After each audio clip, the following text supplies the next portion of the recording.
Hello. I counted us in. We're in. We're in? Oh, I love it. I'm so glad. When I said I'll count us in, and you started dancing, let her that's what I rip it, thought Ted. you were doing. Hello fun and welcome. Intro. Yeah. Someone who wants to introduce the game tonight, since I'm clearly unfit for the job. Who's got it? Anybody know? Anybody know my intro? Come on. I'm not alliterative. I don't have a. Yeah, I don't have anything in front. Do a game of scoundrels and sloppy guys and yeah, or whatever. vendettas and Vindictive Violence. Man, violence is like always on the list, and I'm like, I gotta choose something else. It's too obvious. So. Sorry for the low-hanging fruit, Ted. No, it's great. Welcome to The Contraband, where 6 Shakespeare actors play Blades in the Dark. I'm Ted Bushman. I'm the Gamemaster. Joining me on this tale of what would be my alliterations, let me just come up with these impromptu as I always do, and do not write them in advance. Traffickers and traitors, sword fights and lamplights, recklessness and revenge are Jamie Hansen, Ben Isaacs, Kristin Perkins, Bram and Carson Wright. Good evening, friends. Gosh, so happy to be here on what may be our penultimate session. More on that in 1 minute. Whoa. Introduce yourselves, everybody. Tell us where, if you could go on a vacation tomorrow for like 3-4 days, where would you go and with whom? So let's go in reverse order. Let's start with Carson. Yes, I would go on a vacation to. Oh gosh, I was gonna make a joke about don't make a joke. An in-world universe and who I would go with, but there's nowhere nice in this world. Nowhere at all.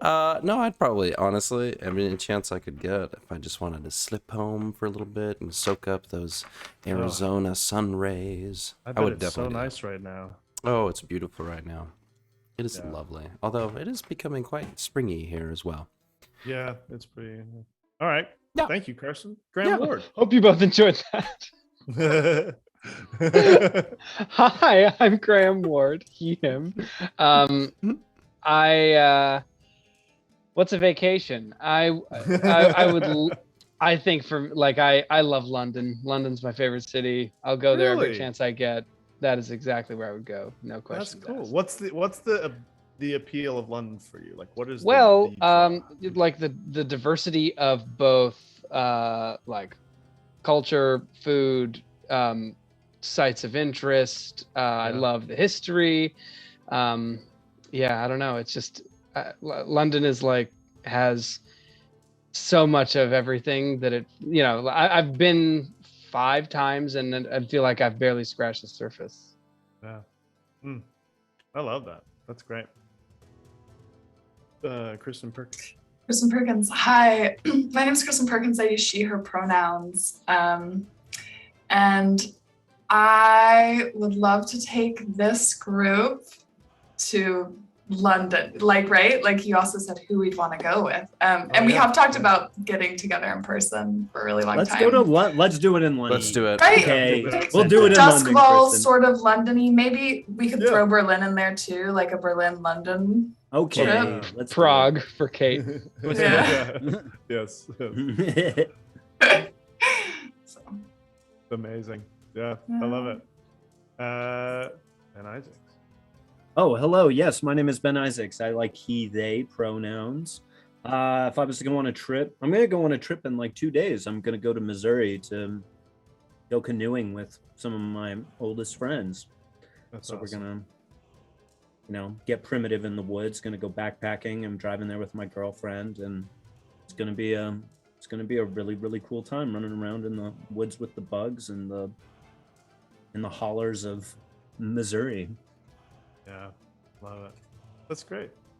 And then Jamie Hansen. Yes, he, him pronouns.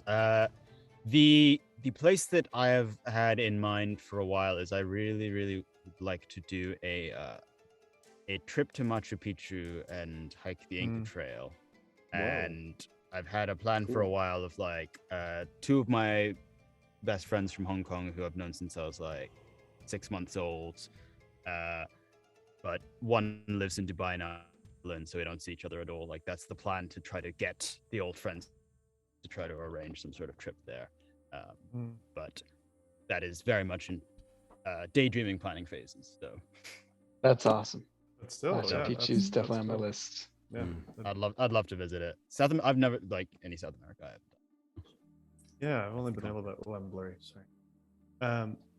Amazing. Well, thank you for indulging me with that question. So we have an announcement, a couple announcements related to Ghostlight. The first is that I believe it is Friday evening. Is that correct, Bram?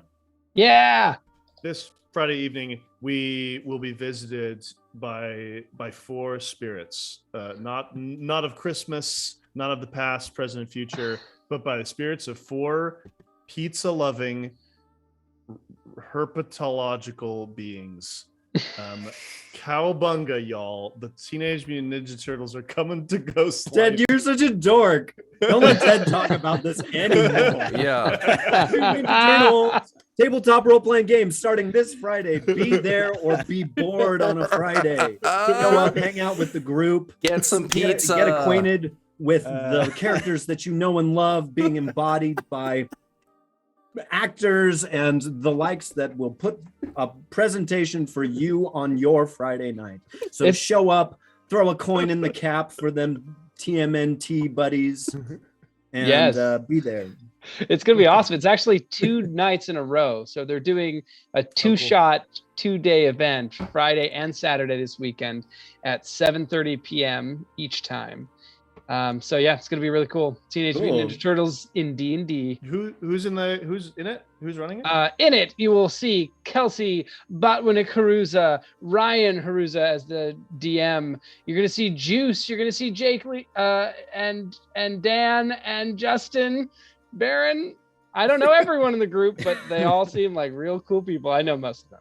Real cool dudes. I'm gonna put the link to the tweet in the chat. Yay.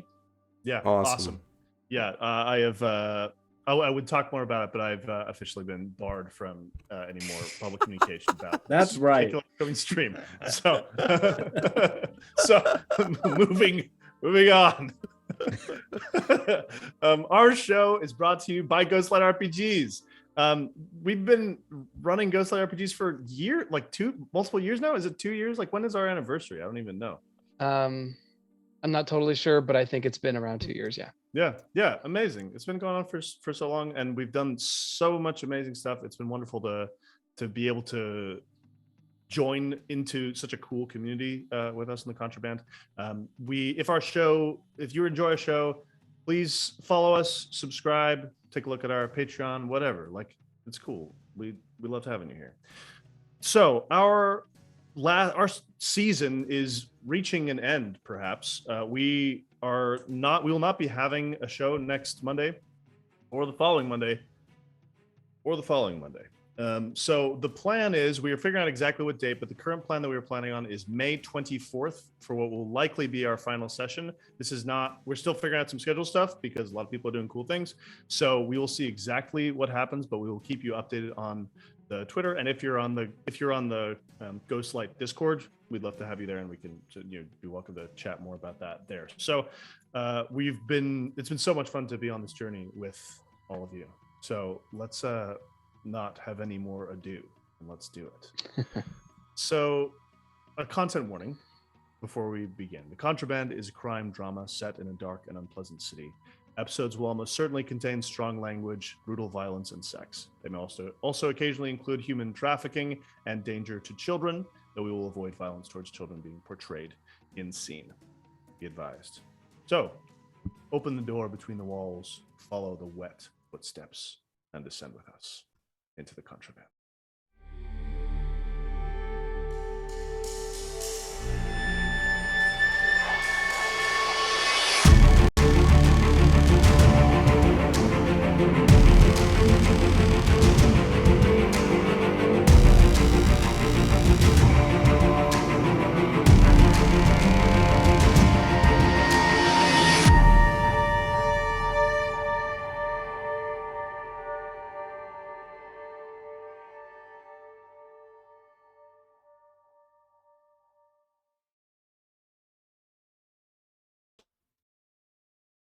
Varric, you wake up in an electroplasmic boat. You are blindfolded. You're gagged. You feel different clothes on you than you were wearing before. And you can feel the engine thrumming beneath you as you move through what you assume is dust bowl. It's frigid outside. Your hands are tied, and you can feel cold steel being pressed against the back of your neck, the muzzle of a gun. The boat has slowed just a little bit as you're turning, and the engine sort of lowers. It's less intense now into a lower gear. And you hear in the opening space of town 2 people talking. They were likely talking quite quietly before, but the engine noise hit it before, and now you can hear them. No word from Leander, says a modulated, halting voice. You think he's run? A woman asks. Possible that it's strategic, he answers. Or it's self-interest, Basil. Don't sugarcoat things for me, I've told you that. You hear a shh. After a moment, your blindfold is lifted. The fog is thick around you and snow falls through it. The boat sits in a broken section of ice on the Dusk River, so there's clear water around you. There are some lights of buildings nearby, but the fog is so thick that it just looks like they're floating in midair, just in this gray miasma. The boat around you is small. It's only maybe a little bit bigger than the Rough Penny, and there are, you think, maybe 5, maybe 6 people aboard. One of them is a woman, a beautiful, tall woman in a white coat. She turns in your direction, the white stag. No makeup, no artifice. She speaks. He's awake. Her eyes are startlingly beautiful. Snowflakes catch in her long lashes as she looks at one of the others. You can take the gag off him. As someone reaches out to help you take off your gag, nearby you see Basil Edvin, the man with many rings. His neck is wrapped in gauze and bandages stained with blood. And when he opens his mouth, you see blood in his teeth. But he's awake and his eyes are bright. As the gag comes off, they both look at you expectantly. The boat bobs in the river, sailing still slowly through the paths of ice. I don't think all of that was necessary. I told you everything. The white stag looks at you. I'm sorry that I didn't make our meeting, Varric. It seemed quite eventful. Are you all right? Well, I feel under a bit of pressure, to be entirely honest. I'm not entirely comfortable with this situation, but acquiesce to whatever it is planned. Basil looks at the white stag and says, we should just kill him. Hey, I came to you, all right? I don't see why you're treating me like this. I brought you information, all right? You would be completely in the dark without me. Yes, and Basil would be much closer to health than he currently is. Well, you can't blame me. I didn't shoot him. No, you didn't. The stag gestures at you and says, well, you know that there's a risk here, Varric. Easy to send in a canary, someone to provide an option for someone to shoot someone from the skylight. Why shouldn't we kill you? I could have gone with them. I didn't know they were there. I didn't know that Basil was about to be shot. I thought I was meeting you. We have a business arrangement. I'm going to turn to Basil. I told you. I don't want to be getting my hands dirty with all of this anymore. I want to just be able to enjoy the benefits without having to stick it out in the muck. What do I gain from trying to kill you?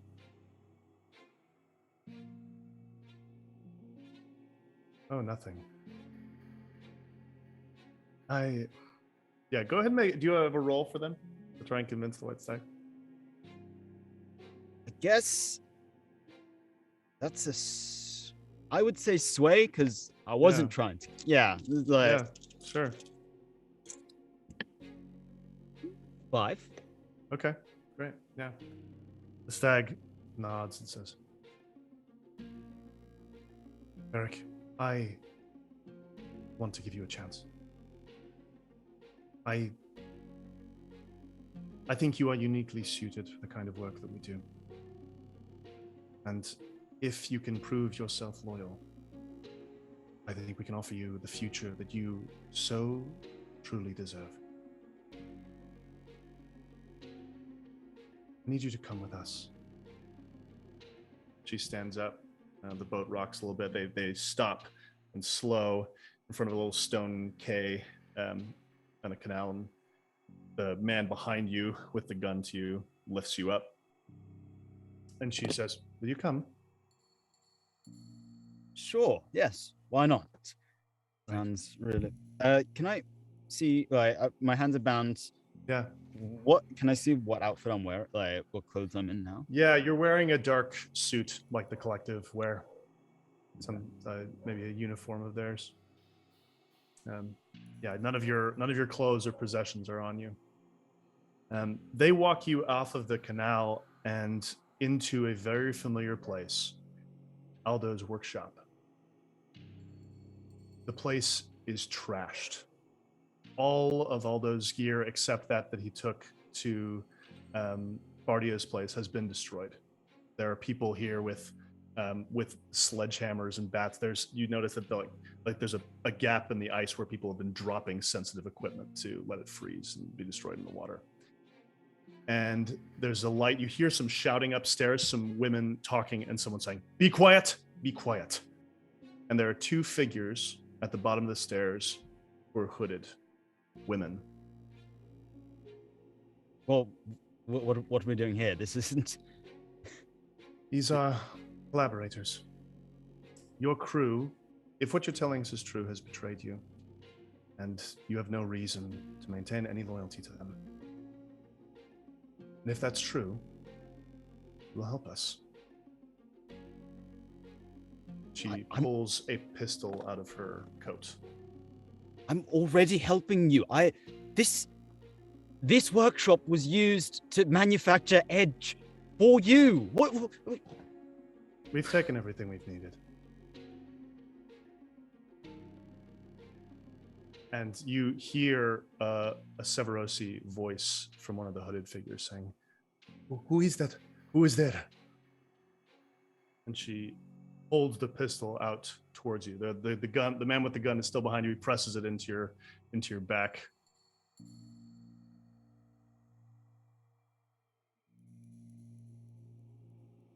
What are you?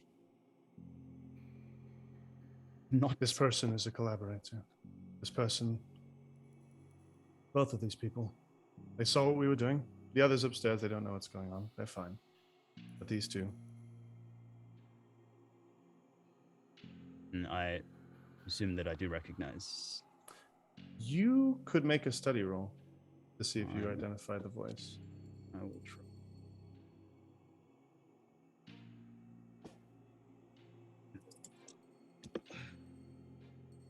There is a 6. You realize that this is not Oyun. This is Madame Belorma.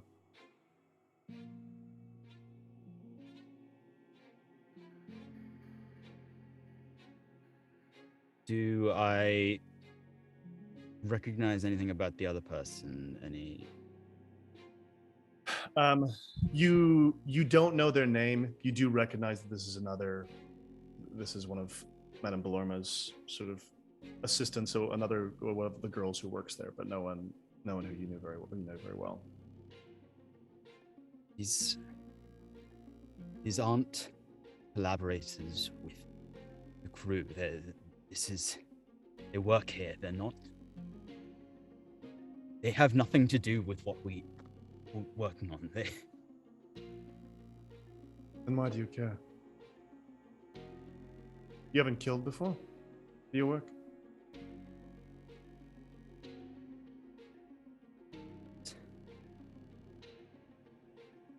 Executioner is something I didn't entirely anticipate becoming. As I said, I wanted to clean my hands, not Look, they can be trusted. All right? This one, I'm going to sort of indicate towards Madame Lomond. I have her wrapped around my finger. All right? The only reason that she is involved in this entire business is because I brought her in, right? You can trust that I can deal with her.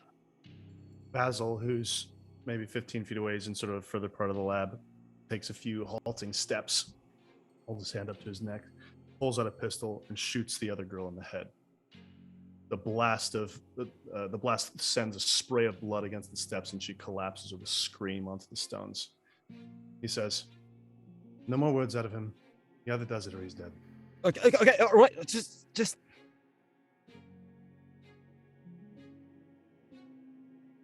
Can I have the gun? The stag holds the gun gingerly and moves to. She hands it to another one of the collective men, and she walks till she's behind you. You hear her footsteps moving away.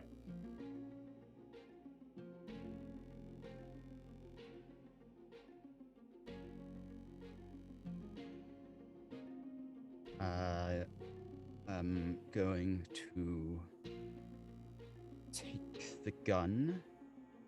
How close am I to Madame Blanc? 10 feet. Going to, if they'd allow me, walk up towards her.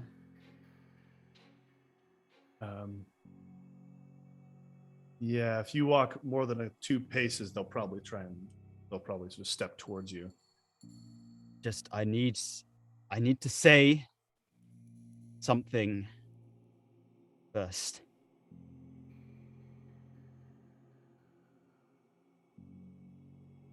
Let him do it, says Basil, and he walks away. I can get up close to her. Yeah. I'm going to say, is Oyun still in the building? Yeah, roll a... well, no. You're good. You get close enough. She sort of turns and is breathing heavily. Please don't do it. Right, you're going to be okay. Is Oyun? Just, oh, I haven't seen her. Please, I haven't seen her.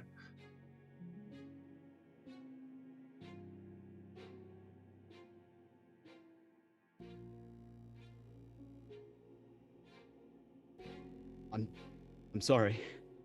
He's going to shoot. Okay. Yeah. That's to kill. How? Where's the shot? I guess like hereish centimas. Yeah. Just kind of. Yeah. She's gonna look away a little bit as. Yeah. As you lift the pistol, you hear her say, "You're a good boy," and then the gun goes off. She collapsed on the stairs. Going to drop it and just kind of collapse down a little.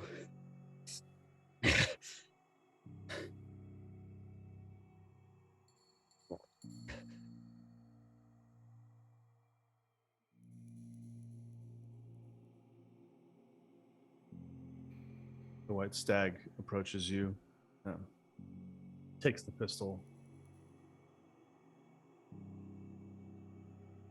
Come with us.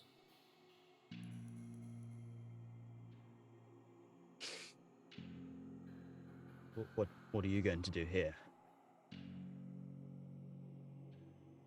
Nothing. We're done here. Where are you going to take me?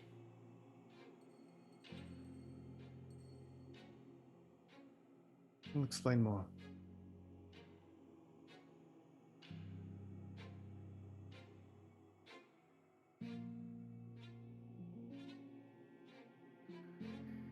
Varric, she crouches down at your level.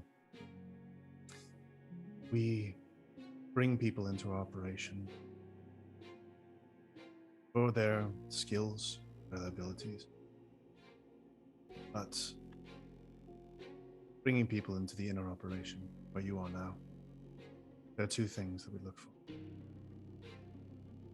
We look for people who have a reason to be against those in power, those who have been hurt by people who've kept it for generations.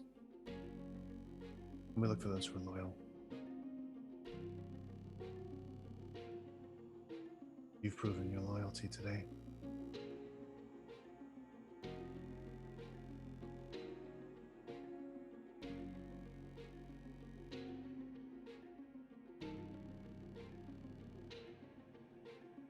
It's good.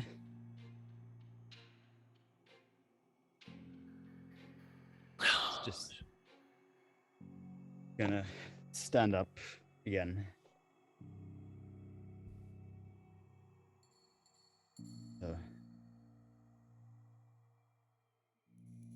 What happens to Rue?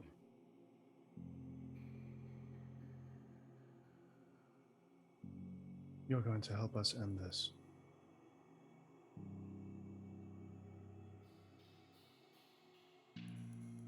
We're going to fade on this unless there's any last word from Varric. No, that's all good. So we jump back to Queensdown Manor. Kayafel, Bram, and Aldo. You are on board an electroplasmic ship, larger than the one that Varric is on with the others. There is the electroplasmic engine on it roars like a monster beneath you. Blue sparks fountain from its engine.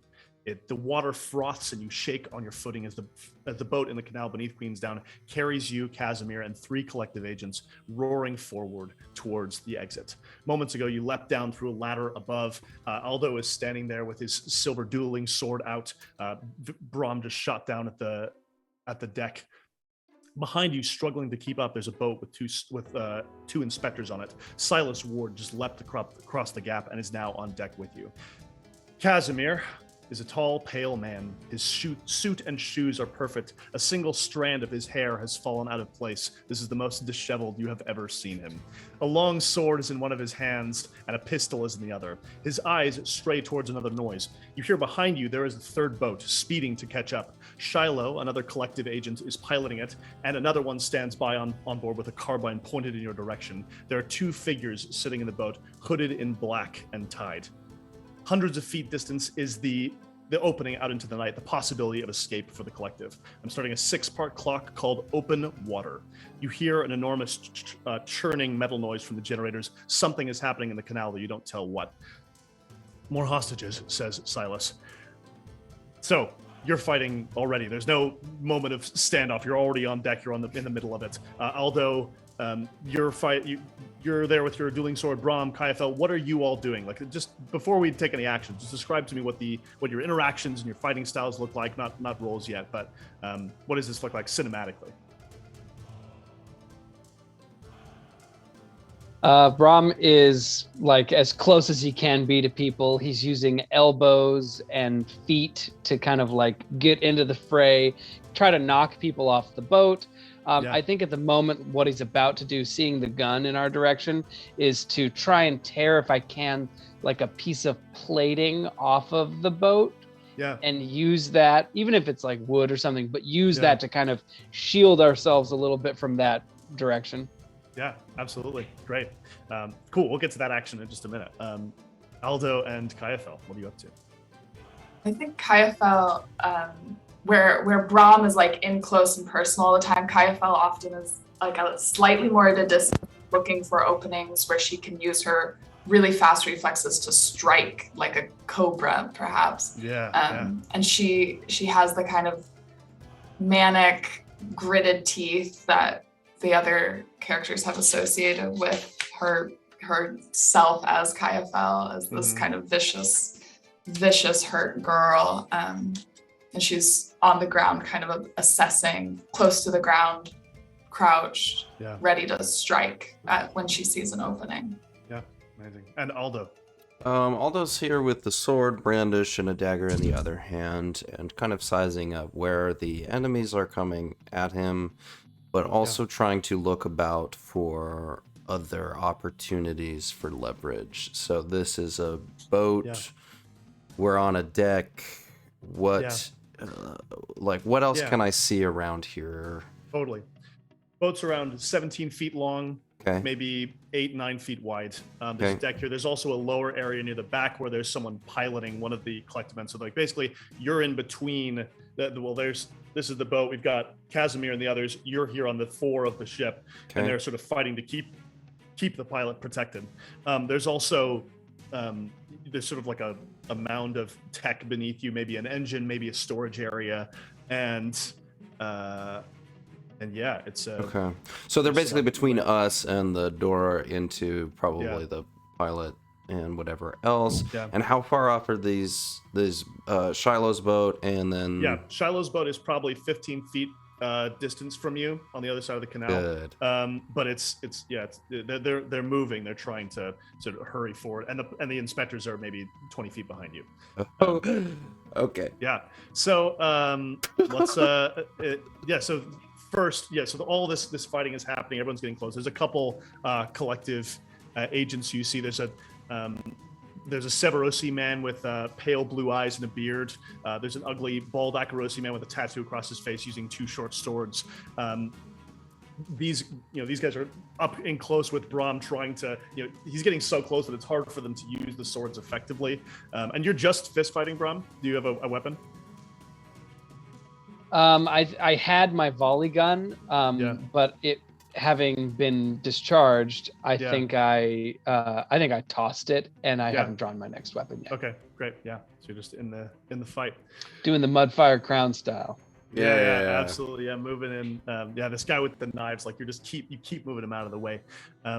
Casimir is as of yet still just holding his ground, fighting with Silas, who's pushed forward on him, and the two of them are locked in. Remind me, where are the people that we have been trying to save? Yeah. So there are two young women who are in one of the closets in the back area, like hidden behind the hidden walls of Queensdown, and then Hix and Alistair and Lee and Kai Luno and Grace Meacham are upstairs with the 6 girls who are going to be trafficked, who you've gotten, and then several have also seem to have, at least for now, gotten away with some of these wealthy types who were trying to get them. So you've got most of the people who are going to be trafficked, and there's these 2 other people who are getting carried out on the boat with Shiloh. So most of them are actually in pretty good condition. So Aldo, it sounds like you had an idea. What's your move? Okay, so it's me, Silas, Bram, KFL here. What I'd like to do here is, in seeing Shiloh come with this situation, trying to size this up, my first goal here will be to stash my dagger, and if I can grab, this is the situation. I want to grab a grenade off of my bandolier, and I want to cook this thing to about the right moment, and then lob it straight at Shiloh's boat. Okay. So I want it to explode as close to that person as possible. So I'm gonna try to cook this. I'm gonna argue a tinker roll here to understand the mechanism of a grenade here. Yes, and time it. Yeah. And time it, indeed. Yeah. Yes. What am I looking at here as far as Yeah, you're position? definitely in a risky position. I Mhm. think. Well, yeah. I mean, I think if you're trying to like time this perfectly in the middle of engaging in the sword fight, I think you're already at desperate. Yeah, that's what I want. That's what I Great, want. you're in desperate. Yeah, Great. cool. Let's go desperation, my guy. My Let's- guy. All right, great. Fantastic. I rolled a 6. So, Okay, amazing. yeah. So just like I'm assuming, am I in sort of a little bit of defensive combat here? Yeah, or- yeah, absolutely. Like Okay. you were like, yeah, you're this Severosi guy is coming on you with a sword, and the two of you are like, meanwhile you're just like Cooking. pulling stuff, and he there's a point where he ducks and dives back because he doesn't know what you're gonna do, and you just fling it out across, and you guys see across this gap of water, this thing gets in the air, and there's a moment of terror for a couple of you, wondering if this might hit these captives, and instead it explodes in mid-air. You actually see the water of the canal bulge under this, and a wave strikes both of the boats. Shiloh is struck with several pieces of shrapnel in the head, collapsing.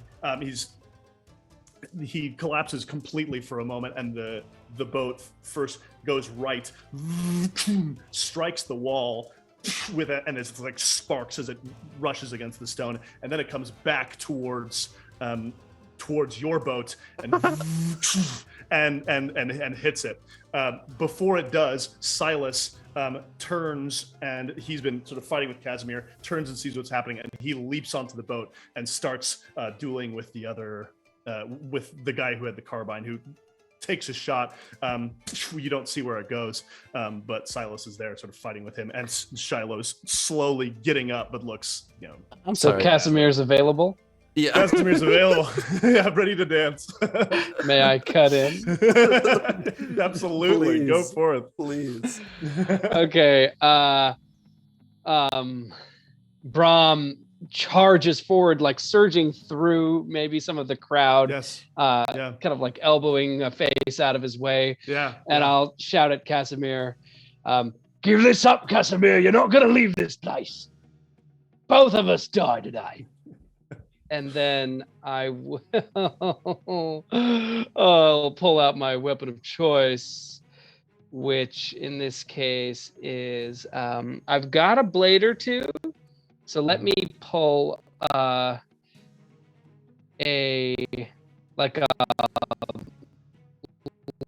long hooked factory cutter.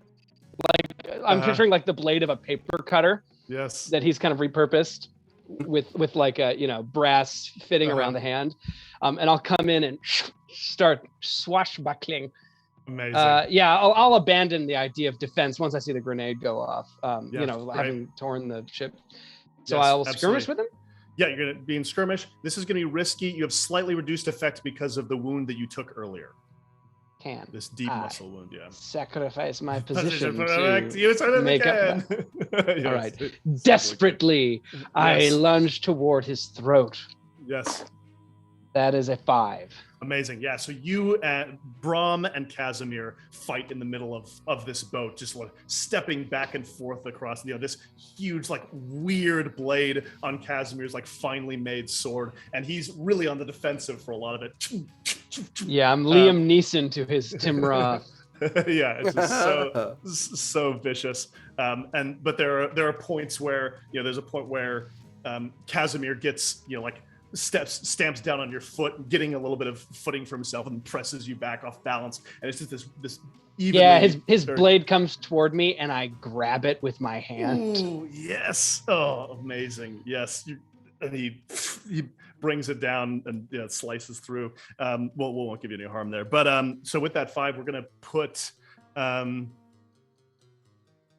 gonna have a little clock here for Casimir. A 6-part clock, and we're going to put 1 into that, just into his just clock called Casimir. And then for the consequence on that, we'll put a tick into open waters. You feel yourselves getting closer. Casimir is looking around nervously. Silas is suddenly getting to the point where he's fighting with both of these guys on board. on board this other ship. Shiloh's up. Another gunshot goes off, and you see that Silas has got his big long brown coat and his military uniform. You see that he's leaking blood out of his shoulder. The first carbine shot hit him. Kayafel. Yeah, seeing Silas and seeing the shot go off, what I'd like to do is leap onto the boat where Silas is. And as I'm leaping, I'm also grabbing at my grappling hook. And what I would like to do is grapple the hook onto one of the sides of the tunnel and then loop it around one of the combatants on the boat, ideally Shiloh. Oh my gosh, yes. Hopefully pulling him off the boat and into the freezing, frigid water. Yes. And then I'd like to try and get control of the boat. So that's a lot. Okay, we'll great. see how I roll. Yeah, amazing. Yeah, let's do it. What's your action, you think? Part of me thinks it's proud because it's athletic, but I could also do finesse if you think that's. And I'm trying to sneakily wrap this rope and then have him. Yeah, I think either of them will be equal effect. Yeah. Okay. Oh, that's a 3. Oh no. Oh no. Yeah, so you leap across and as you're trying to get you leap across, the leap is super graceful. These boats are still careening. Shiloh's still trying to keep control of it as it's hurrying forward. You look down the tunnel and you see that there are huge metal doors closing. They're trying to make this a narrow entrance so that the inspectors can't follow them out. So it is closing on you. You grab this rope, which instead maybe behind you, a part of it, like a hook on it, gets attached to the other boat, and so both of these boats tip towards each other, and everyone who's involved, everyone's jerked as these two things come together. You are still on the boat. I'm going to put. I'm realizing also, Graham, your clock was thing was desperate, so I'm going to put 2 ticks for that into open waters, and now this is a third into that. Was and my explosion not worth anything? What? Yeah, it was worth things. Oh, I don't remember what you gave me. These are sure. These are bad. This clock is bad. You don't want this clock to fill. So you did good. Not good. Thank you. But the Shiloh gets up, and before you're able to grab the rope because it's caught on this thing, he leaps at you with a knife and stabs at you. It's gonna be a level 2 harm unless you want to resist. Can't resist. I will take it. Okay. Yeah. Where does he stab you? Your call. Is it the meat of my shoulder? Oh no. I mean. Yeah, I think it is. I think it is. Stab. No, meat. Ouch. Shoulder meat stab. Shoulder meet stab. Yeah. Yeah. This, his sword's on the ground, but he's able to. And the 2 of you are wrestling, and he stabs us into your back. I scream because it is extremely painful to be stabbed in the meat of one's shoulder, and I try and roll off and towards the steering wheel. I'm still focused on that. Right. Okay. So you're trying to essentially skirmish with him for control of the wheel. Yeah. Yeah, that's great. Yeah, you can go ahead and make that roll. Let's do it. Okay, You can push yourself, or I don't have a bargain that I'm immediately thinking of. Though this is risky and not desperate, you could push yourself to desperate if you wanted. I can't push myself. Or I had some. No. I mean, you with desperate, you just basically just make it desperate. Yeah, maybe we could make the roll desperate. Sacrifice this position for effect. Yeah, I'll do that. I'll sacrifice position for effect. Okay, right. And that's Cool. 1 more dice. Yeah, no, it's not 1 more die. It's just increased effect. I know the rules of this game. Don't worry about it. Silas is going to aid you. Silas is fighting with the other guy, and he dispatches him. You see that Silas's swordplay is really quite good. He's going through on this guy. Finally gets final stab on him and throws him overboard into the canal, and he comes back towards Shiloh. Shiloh's distracted, so you get another die. Okay. That's a 6. Okay, yeah. You were able to rip Shiloh off. He is now sort of desperate and calls out to Casimir as you grab hold of the steering wheel and you have control. You can start slowing down the boat or whatever your plan is. Yeah, with my one good arm and the other sort of flailing limply at my side, Yeah. I'm going to try and turn the boat, both slowing it down, and I also want to try and jam this boat like our friend the Evergreen in the Suez Canal against these closing doors. Okay. You wanna essentially block Casimir and the others from getting out. Yeah. Okay. Cool. Very, very cool. Yeah. Okay. Bram and Aldo, what are you doing as this is happening? Let's Aldo first. Yeah. Sure. Explosions. Bram is engaged with Casimir. We're flopping around a little bit. Who else is here? There's Casimir and two other guys. One of them is now in the process of leaping over to the other boat, trying to back up Shiloh. Oh, great. What this mound of tech and whatever else that's near me? Yeah. What can I see about it? What I just kind of want to get a sense if Aldo's looking at this boat and understanding what he knows. Basically, this is one of two engines of the boat. Like there's like sparks running through. So this moves the boat. Yeah, it's one of there's multiple engines. What might happen if I dropped an explosive inside of it? It would explode, and the boat would certainly be severely slowed down. Great. So, as this is going on, Bram, do you look like you got this for a minute? Great. Yeah. So, yeah. Fantastic. So Aldo once again is going to look straight at whoever might be looking for him and has an idea, and he's going to pull another one of these grenades, sort of feinting it again, cooking it for a minute, not as long, of course.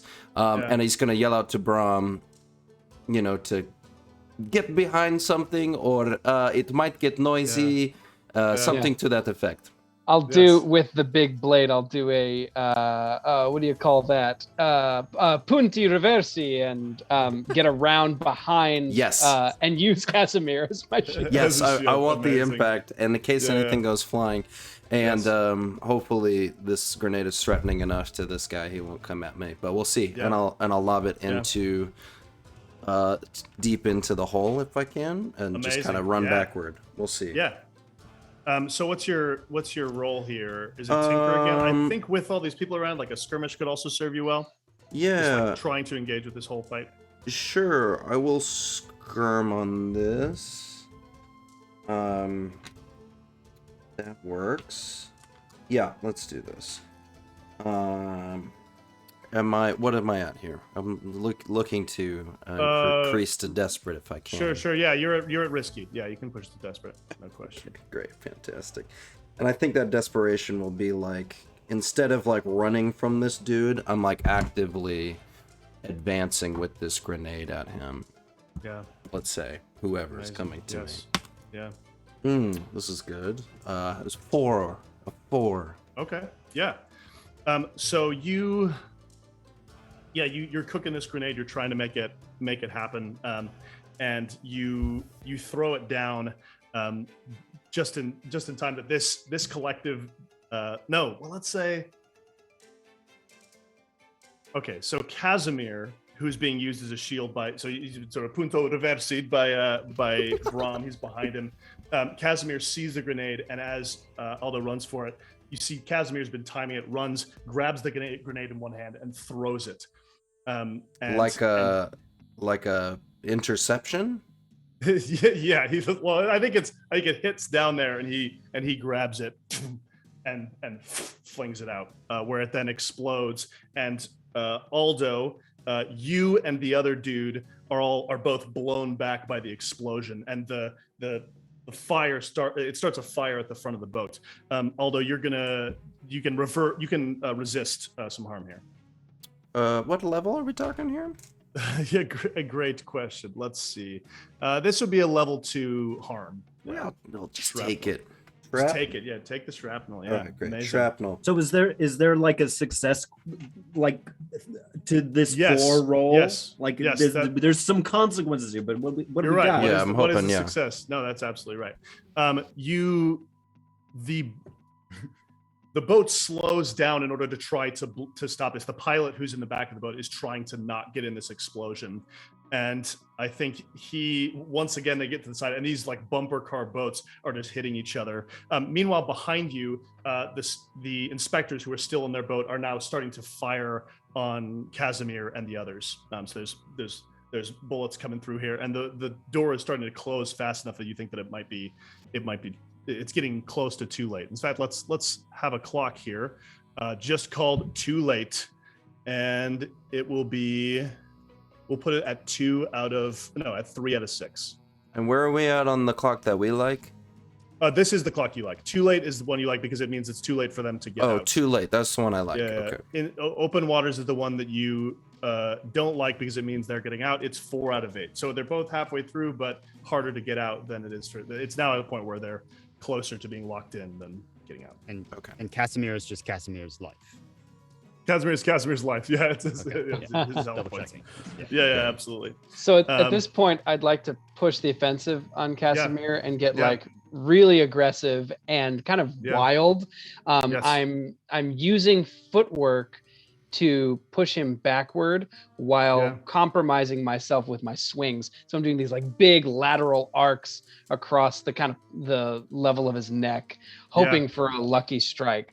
So I'll sacrifice position for effect. I'm also going to expend my special armor. Okay. I'm not sure how to flavor that other than that Bram, maybe in order to do this, I like unbuckle something. I like ditch a pack or something like that. Shed some protection. And I'll come through. So I'm pushing with my special armor. Wrecking and sacrificing position for effect. Amazing. I love all to take the life of Casimir. And I'll say, it's shoddy work anyway. I know a bad smuggle when I see one. That is a 5. Okay.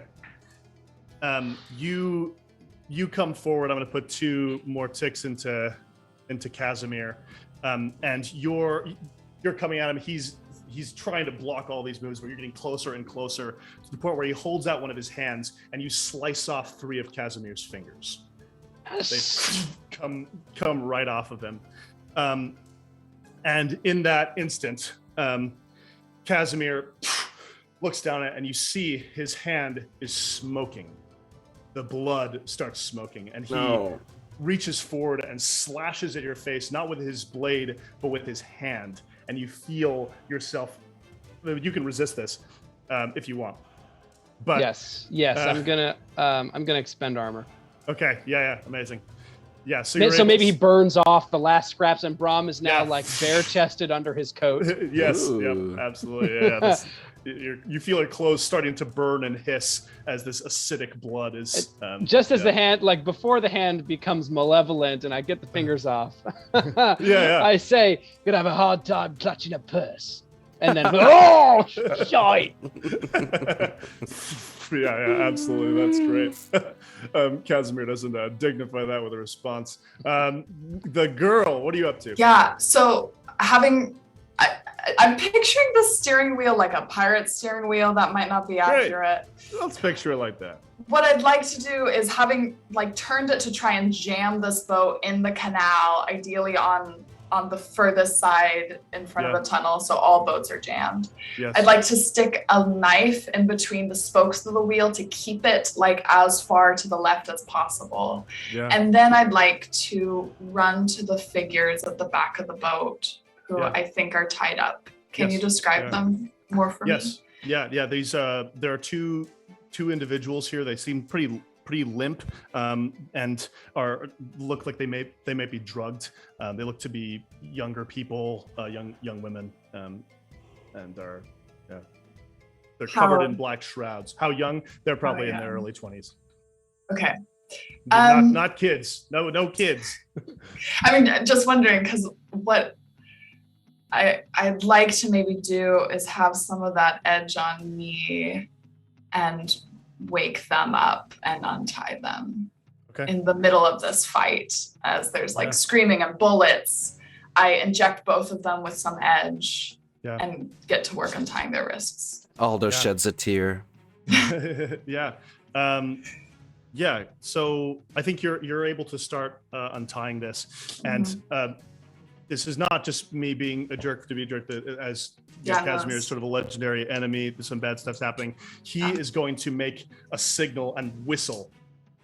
And suddenly, in this canal around you, it's all stone walls, but the edges of it, you're still in the basement of the Queensdown Manor, and windows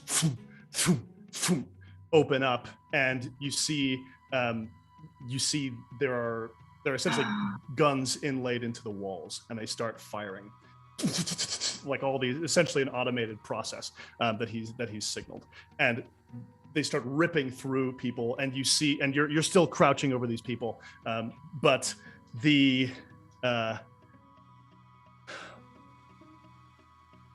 getting close to the entryway now, and Casimir gestures back to the pilot, who guns it, getting forward, and Shiloh looks at you, and you look down at these figures, and you realize, as he rips the veil off of one of these people, that both of these individuals are dead.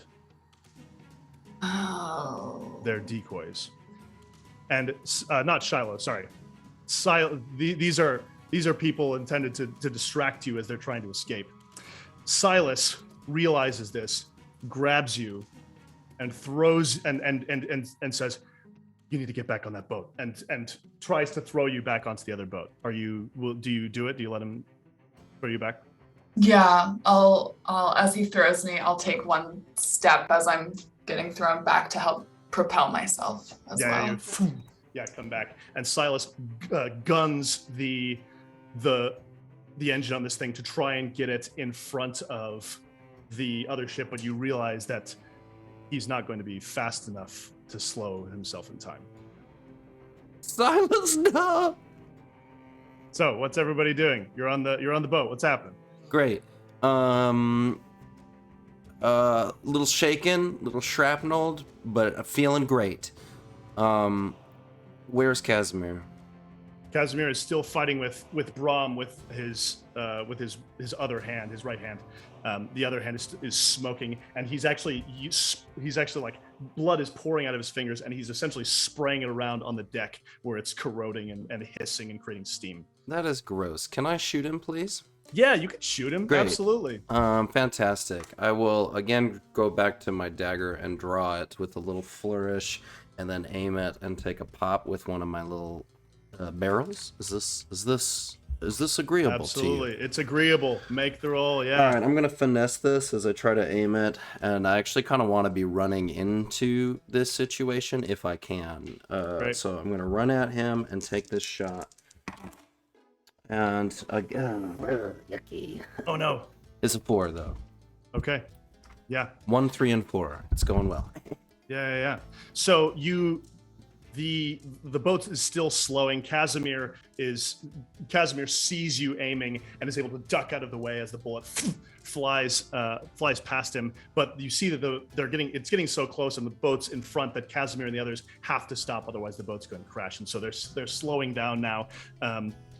But it's sort of neck and neck for just a moment. They head forward, and Silas runs the boat into the doors, and the boat explodes. Oh my gosh.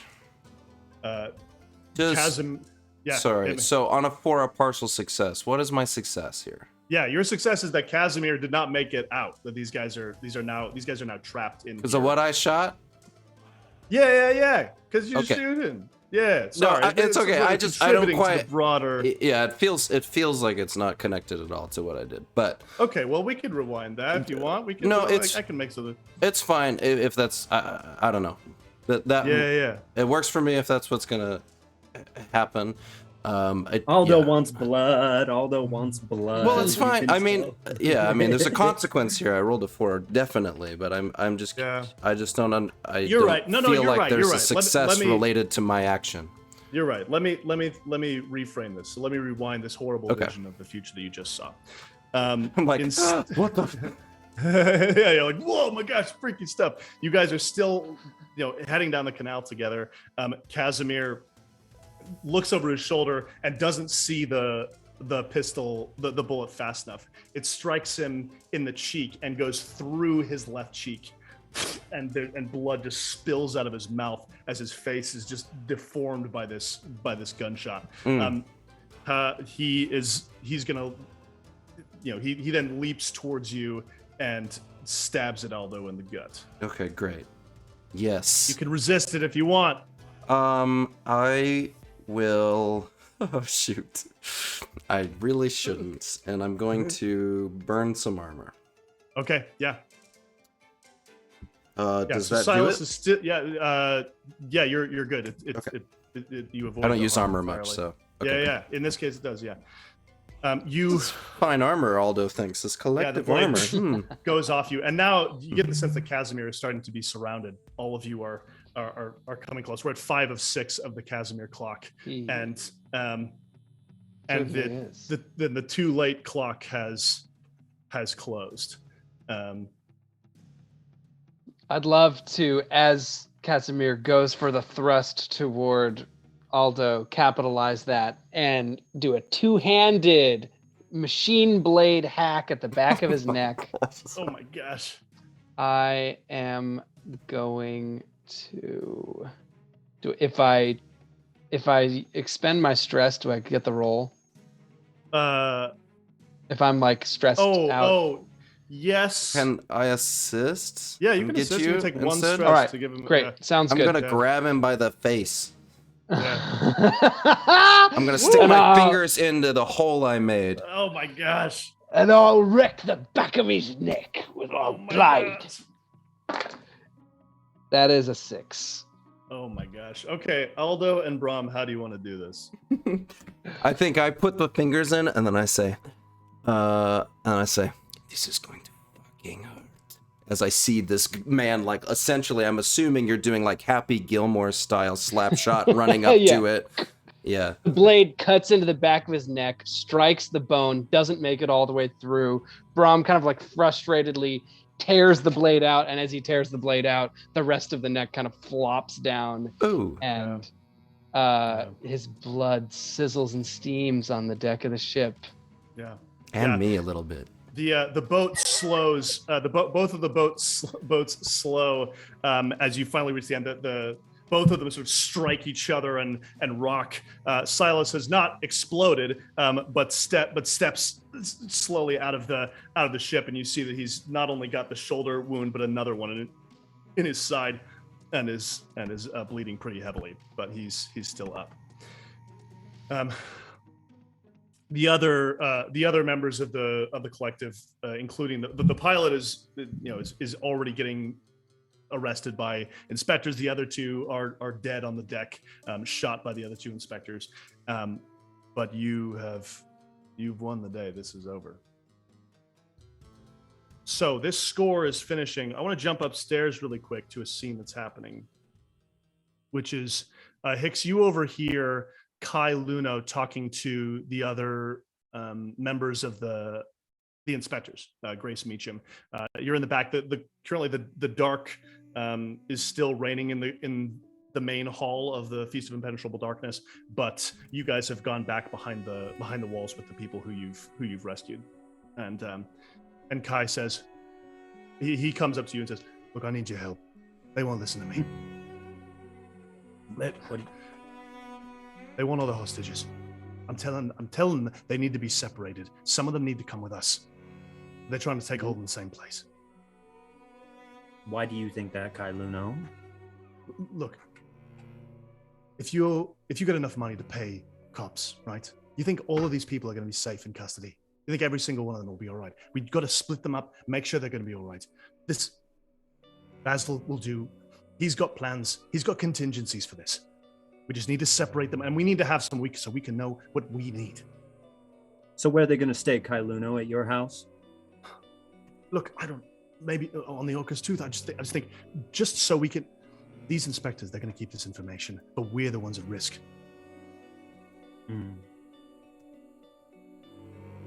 Okay. I'm with you. You talk to her? Yeah. Great. Grace Meacham is there with a couple other inspectors in the darkly lit hallways. And she says, "Yes." I'm surprised, Grace. This is what you wear to a party. Yeah, well, don't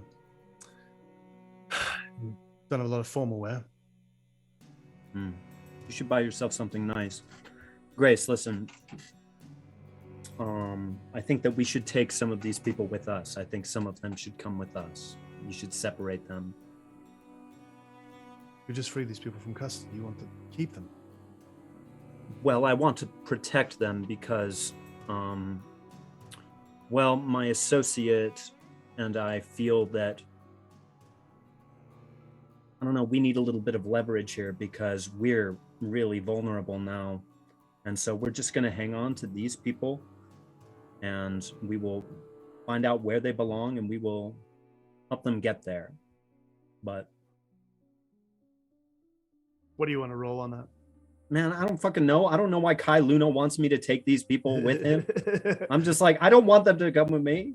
I don't know. Sure. I'm doing Kai Luna a favor. I'll look at Kai Luna and be like, I don't know, Kai, what are you, like, are you just paranoid? I just met you tonight. Yeah, he's saying, look, I used to work with the man who's orchestrated all this. And if all these people are in the same place, they're vulnerable to some sort of attack. He could have a bomb set up. Anything could happen to them. We need to put them in different places, and we need to be able to get information from them. They know where they've been held. We just need this information. And if you lot take them back to where you are, we're not going to have the chance. I'll aid him in whatever he's rolling. Great. He's going to roll. I'll take one stress. Playing my character Kai Luno. He rolls two 1s and a 5. So you're welcome, Kai. Yeah. So Grace looks at you and says, "Fine, you can take these 3." And there's a couple of these girls. So unless there's anything else you want to do at Queensdown, I want to sort of settle up this score. What else is going on here? Anything else that you want to do before we move on to the resolution of the score? I mean, I was sort of planning on seeing if I can stay and dance all night, but that might be dangerous. So perhaps I'll just make my way home. Hix will not dance all night. Now that the business is done, the pleasure can resume. Yes, everyone. You head out into the night, out of this party, while the party is still going on. Only a few people the wiser to what's happened in it. The inspectors pay you all 6 coin for the successful completion of this score. Guys, should we split it up, guys? You also we're gonna need it. You also get 2 from the yellow parrots, and in terms of heat, I think because there are some bodies, we'll add 2 to it, but I think it should only be 4 heat. That's my argument, because generally you were pretty quiet. It was a job for the inspector. Yeah. He can't get in trouble for that. I'm not there. They're at all. So so you get 4 heat, 8 coin total. And as you're heading out from this place, however you all meet up, there's so much split up crew to get together. I'm just going to assume we're together except for Varric. And basically Varric, if there's a member of the broader crew like Tormus or someone who you want to, like, if you have something you would like to communicate to the crew, if you have any thoughts on the strategy here, I think you're welcome to sort of to speak through them, as opposed to feeling like you can't contribute at all to any discussions of things. So Kai Luno has talks to you all and says, look, from what I've learned the last few days, you've got a few key assets. Your ship, the Orcus Tooth, this lab beneath Queen's Magnolia, and the Yellow Parrots. How many of them the collective know about? All of them. All right. Well, I'm just saying, depending on how many intimate interactions they've had there, if I was Basil, I'd have made plans on every one of those places, and I'd be starting them right now. Okay. Is there a place we can go that isn't compromised? I think, would you guys have made a plan for the Orcus Tooth to come meet you after the score? Oh, yeah. I mean, always. Yeah, cool. So I think maybe you're waiting like an hour longer than you assume for the Orcus Tooth, and eventually it shows. You're maybe north of Charter Hall. It comes to meet you, and when it finally does show up, it's trailing black smoke from one of its engines. Tormus is on top, leaning against the railing. He's waving an all clear signal. And when you get close, you see his soot-stained, pale face, paler than normal, and he's clutching his side, and he says, "Well, you all look like I feel." You step inside. The central hallway of the tooth is scorched. There was a fire here. Bram, there's a stack of books that you were reading that is cinders. Arisha is, ruined. Arisha is sitting on your couch, which is absolutely soaked with her blood. Her shoulder and left cheek are a gory mess. She's taking heavy swigs from a bottle of whiskey and eating a lot of food. And she says, "We think they placed a remote detonating charge inside the hull during some delivery. A couple of them came for us on a boat, and when they were there, something they did set it off. Hawk and Marisha and Olin died instantly, and they got me with this. The blast slowed us down enough that they got the drop, but we got them in the end. Every member of the main Leviathan Hunters is wounded in some way. Jean-Pierre looks the most intact, and he comes to Hix and tries to embrace you. Do you accept that? I embrace him. Yeah, he hugs you. A quick assessment tells you that the ship is still serviceable, but a 4-part clock called the Orca's hull strength is at 2. It will take time to repair it, and if it gets down to 0, the ship will be permanently destroyed. Meanwhile, the Frost Hunters are counted as wounded and cannot be used in scores until they are healed. Hey, Ted, are you okay? This is war, Carson! Wait, but if they're trying to find all of our stuff, then that would lead them home. Aldo will realize this soon and go to the Queen's Magnolia. Yeah. You head to the Queen's Magnolia and you find it as Varric did. It is trashed. You find the lab completely destroyed. Besides all the equipment that you took with you to Bardia's, everything is reduced to nothing. You've seen some of it is destroyed, some of it's gone, stolen. What couldn't immediately be destroyed was brought out onto the ice and sunk into the canal.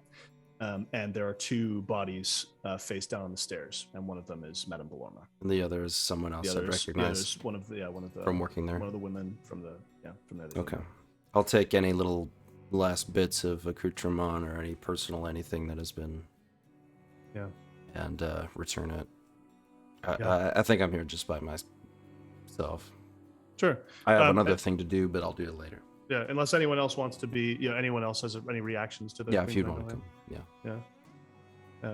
Great. And then when you arrive at the Yellow Parrots, there is a fire. You find that the kitchen, most of it's been put out, except there's a fire. The source of the fire was clearly the kitchen. People outside are still trying to mitigate some of its effects, but you discover the source after you deal with it. You discover the source of the fire, which is a gas stove in the kitchen with a sabotaged gas line, and there are 3 bodies in there, one of which is recognizably Finette, the cook, and 2 others. It looks like they tried to climb up on top of a counter and break through the ceiling, but you can't tell if they asphyxiated in the smoke or if the fire got to them first. So,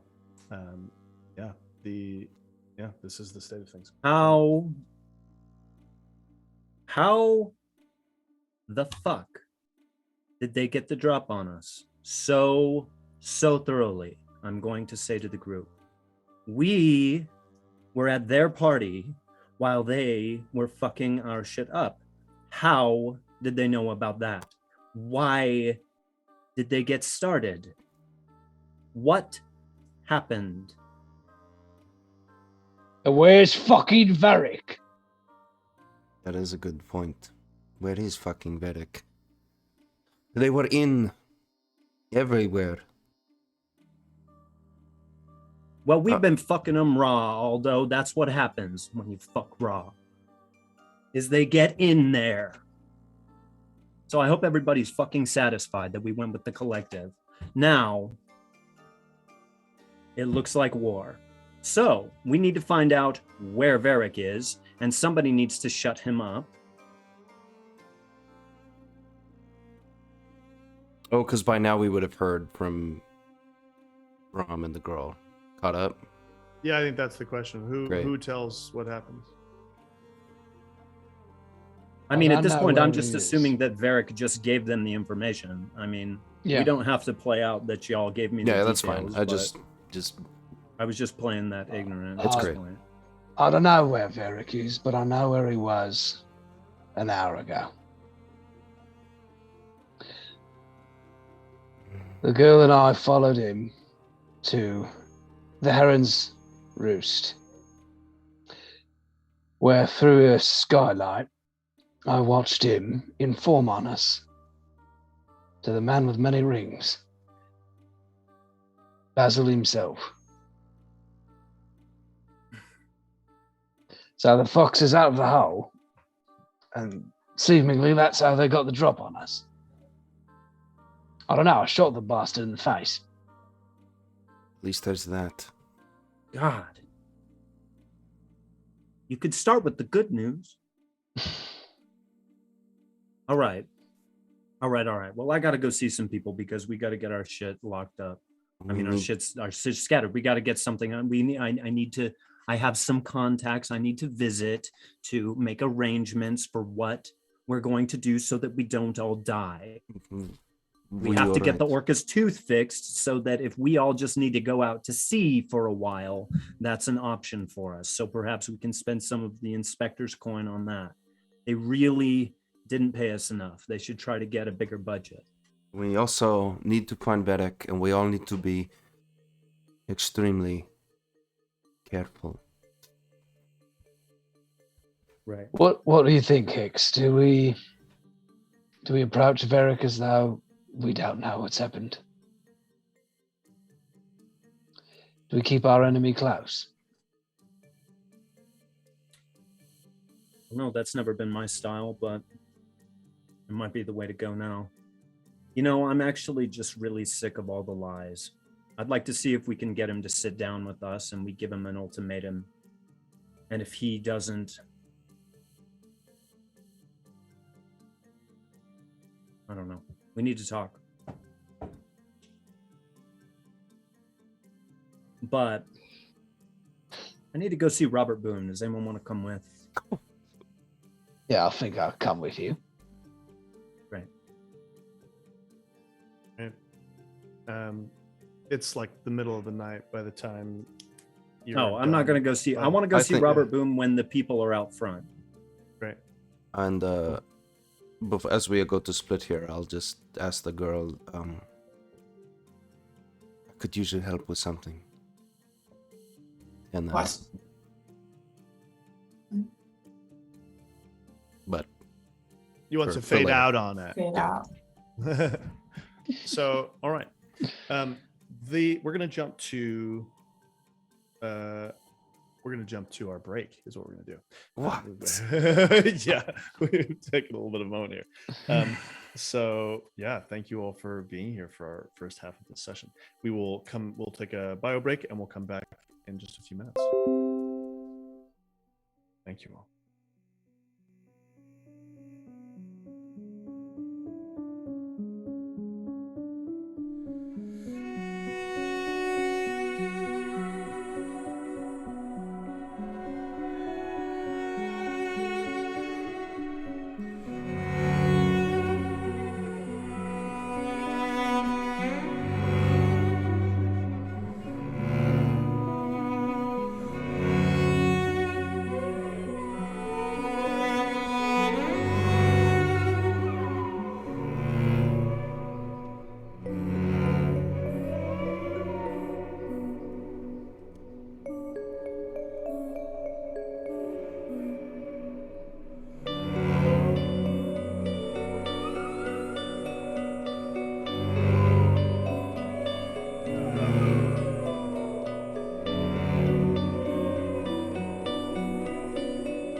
Welcome back.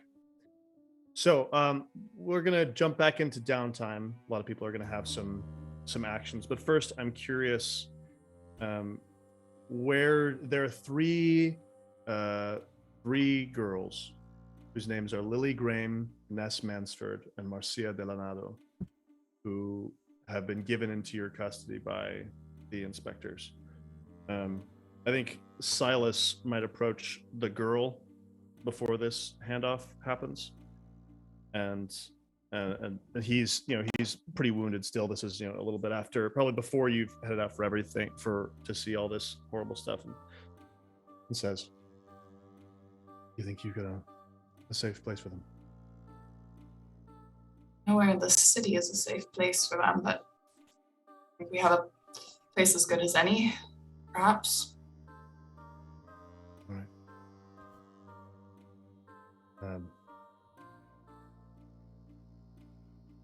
I wanted to thank you.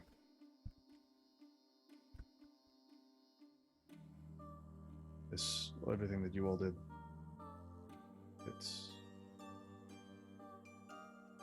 There are not many gangs in the city that I think would care about something like that. No, we're not every gang. Thank you for your help back there as well. I was stupid. I was trying to get myself to lock it off. I didn't end up needing it, thanks to all of you. I don't know if I would have made it out there without you. Right. Here they are. And he leaves the girls with you. And then you sort of have this evening. But do you have, where do you think they end up? To the parrot, somewhere else? Not the parrot. No, not the parrot. I mean, one of them can stay at my place. Like, people don't know where I stay. Sure. Yeah.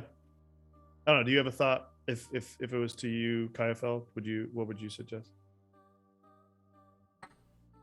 I mean, I think the idea of scattering them is a good one. I think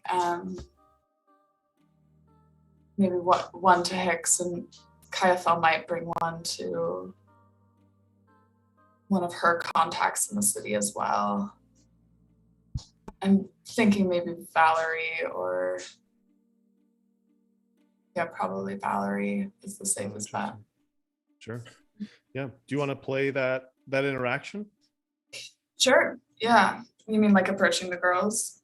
Yeah. I mean, I think as Silas leaves and they're on the deck of the Orca's Tooth, is that where we're at now? Let's say we're in that same evening. They're on the Tooth at this point. Yeah. Mm-hmm. Maybe a little bit later after you've seen everything get screwed up or whatever. And they are, the three of them are now out of these, they're not bound anymore. They're sitting pretty huddled in. They've all been given some like tea. And you see Tormus, who's like literally bleeding, who's like been trying to get them some food, and says to you, I wish we had the kitchen still working. We could get them more food. Yeah, it seems like that's not an option anymore. No. The place is still intact. Do you mean the yellow parrot? Yeah. They'll be watching that place like hawks. Yeah. You're right. And the girls, one of the girls asks you, "Are we going to the police station?" No. The police are, well, corrupt is a light word for it. We'll be taking care of you. Your names are? The girls go through and say, I'm Ness. And the one who spoke to you first says, I'm Lily. And the other girl doesn't say anything. Right. Ness, Lily, and the girl. Nice to meet you. I'm not good with this sort of thing, but I know you must be scared, and you have good reason to be. This city will swallow you, and it will eat you, and you are in danger. So, but I do want you to know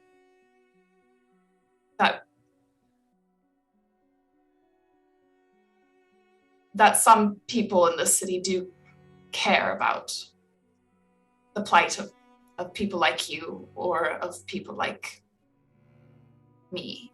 So I think the plan is to split you up between different houses. You'll probably be safer and less inconspicuous if you're not all together.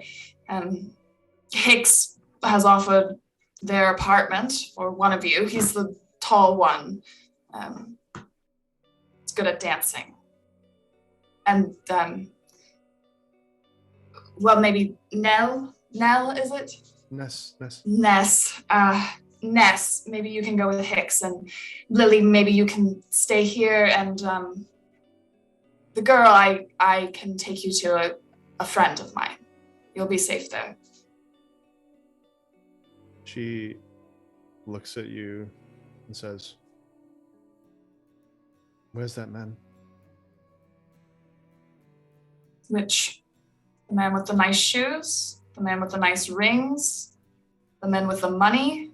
Shoes. The man with the power? The one who kept us all. Where is he? Because you might, if we're just with another gang of criminals, where they're going to have us soon. Would it relieve you at all to know that he's dead?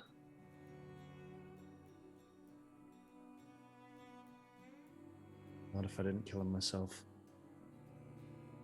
I really wish you had had the opportunity.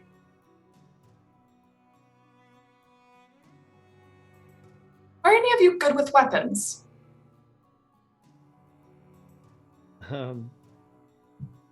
Lily immediately, her eyes go wide, and she says, "I don't know anything about that."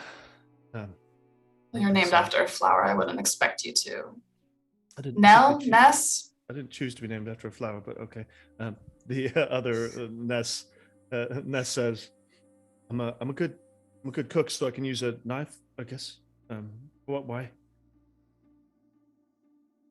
Well, and Kayafel will look to the third one, who hasn't given her name, and say, Yeah.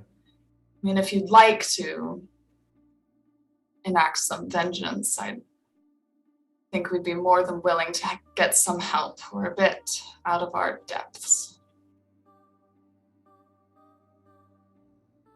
She looks at you, and you get the sense that, I mean, she probably has the skills that you're looking for a little bit, at least to some degree, but you don't get the sense that she trusts you.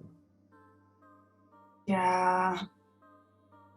So you can make a roll on this if you want to, like to see if you can partially, get her trusting you from what what approach you might take. Yeah. I think up to this point, the girl's been kind of standing over them, but she'll crouch and say,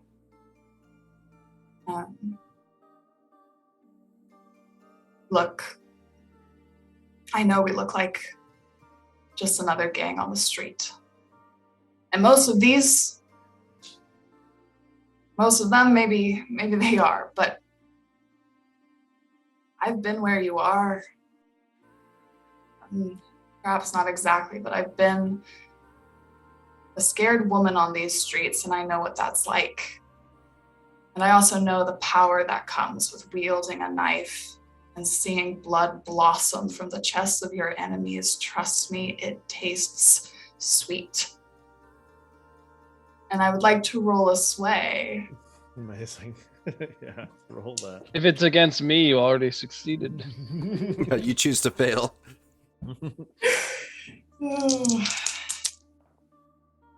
6. Yeah, great. Marcia is her name. She says her name, and she looks at you and says, "I need a good meal before I can think about any fighting, and I need some rest. But the next time you are taking the fight to somebody, sure, you can talk to me." We can get you a good meal.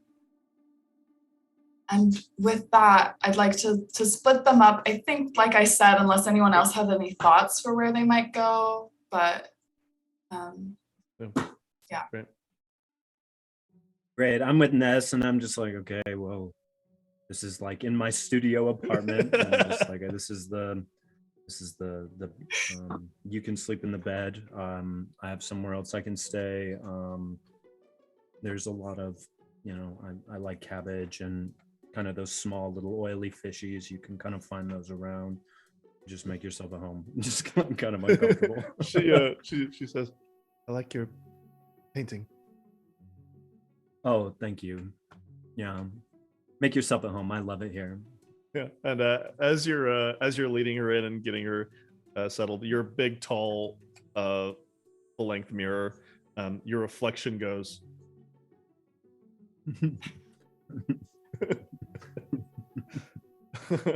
But otherwise says nothing.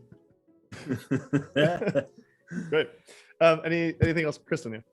Yeah, I think for the one that's staying with Valerie, and this doesn't have to be a scene, but I imagine there's been times where Valerie has snuck me into our former mother's mansion, which is a huge house, so that there's sort of these extra rooms, and that Valerie knows how to.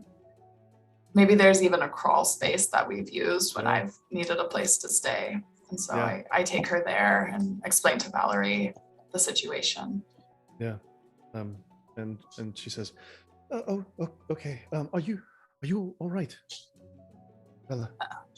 I mean, I don't have use of my left arm, but other than that, sorry. What do you call me? Bella, you sound different.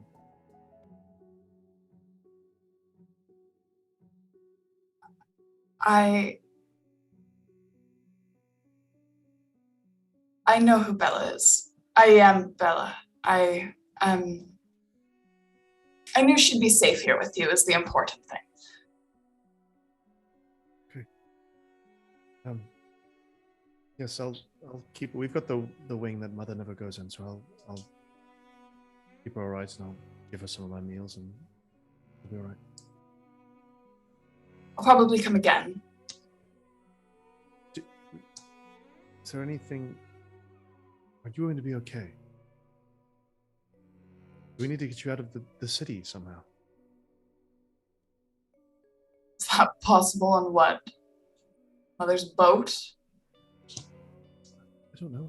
A train, some way? No. No, I'm staying. I have things to finish. Right. Yeah, anything else with the girls or anything? I think as she's perched in the window about to zoom off, she'll just look back. Yeah, like, about to Batman off. That's exactly right. Mm-hmm. Yeah. Yep. She'll turn back to Valerie. My name's Kaya Fell now. Just thought you should know. And then she'll jump out of the window. Yeah. Does the superhero love interest of running to the window and looking out for you. Yeah. Yeah. And you head off into the frigid, cold night. Probably regrouping at Orcus Tooth. Great. Great. All right. So really quick before we just open up a little bit more to downtime things, Varric, you are after sometime around dawn, after being briefed by the collective, you are dropped off somewhere in southeast Charter Hall. It's absolutely brutally cold. They drop you and say, we'll keep an eye on you. We'll meet you at the designated place and time. And you're left alone finally. How does Varric react when he is alone? What does he do? He's just going to start walking. Just like pick a direction and start walking. Yeah. And I'd like to roll a survey roll to see if I can spot anyone watching me. Sure. Yeah, absolutely.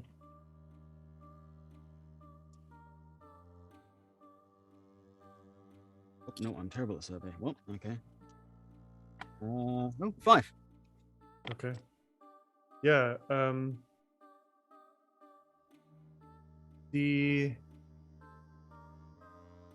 the night is really freaking cold, and the worst that you end up seeing is a couple of bums in the street who are sort of boozing their way through, and there's a moment where you think that you might see the silhouette of someone, and then a moment where you hear some clacking shoes, and you wonder if it might be Casimir following you, but you currently don't know any better, but you don't see anyone following you.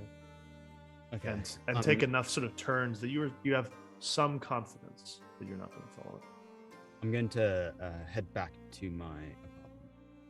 Right. Yeah. You make it back. The place is all right. There are marigolds in front of it, from the building, which you've realized have been there for weeks. Is like the same plants just being replenished. You make it up to the place, and Oyun is asleep in the bed.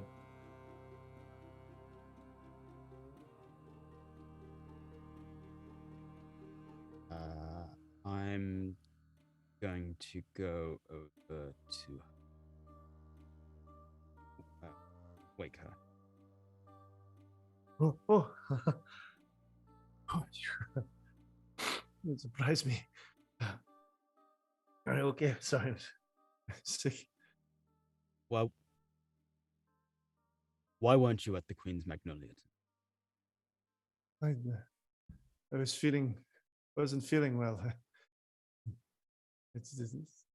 She doesn't, Madame Bolorma, she doesn't want girls with sniffles coming in.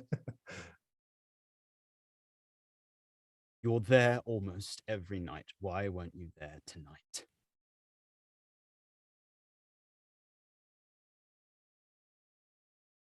I don't know. I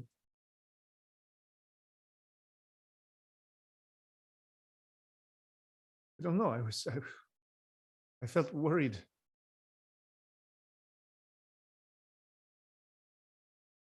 I was worried about you.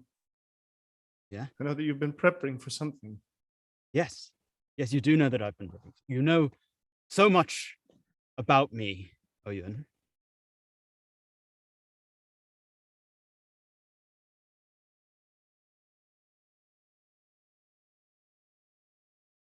Have you spoken to Basil?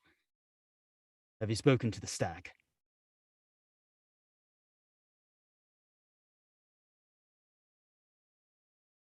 I don't know who those people are.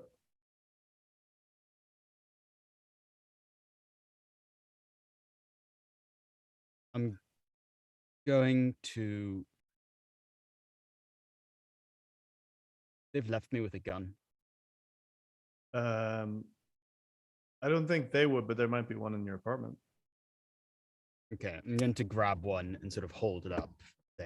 I'm asking you for the last time.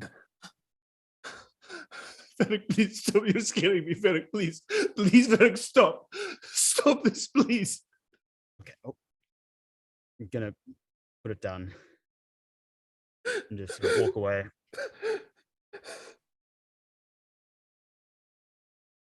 You know, you're very good. This has gone on long enough.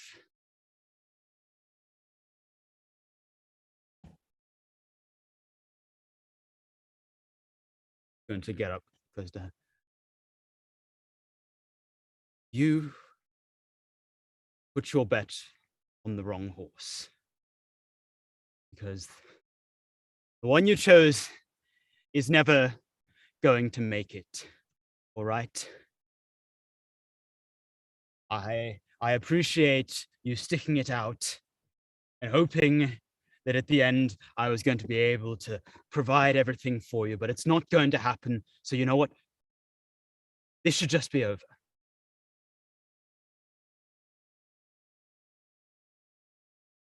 Varric, what has happened? What's happened is I've come to my senses and I need you to get out of my apartment. Varric, this is not you. Something has happened. I can tell. I don't know what it is.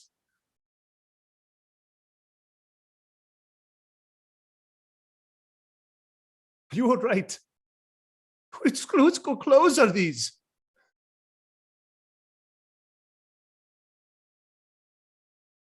I shot Madame Ballon today.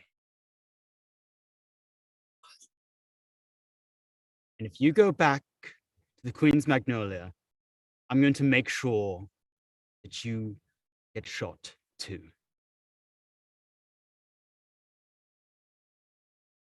I don't understand. I don't understand.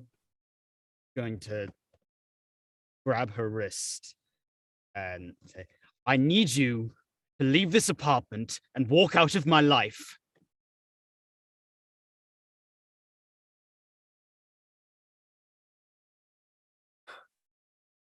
Oyun is going to attempt to take the gun from you. You can allow it, or you can attempt to resist it to keep the gun.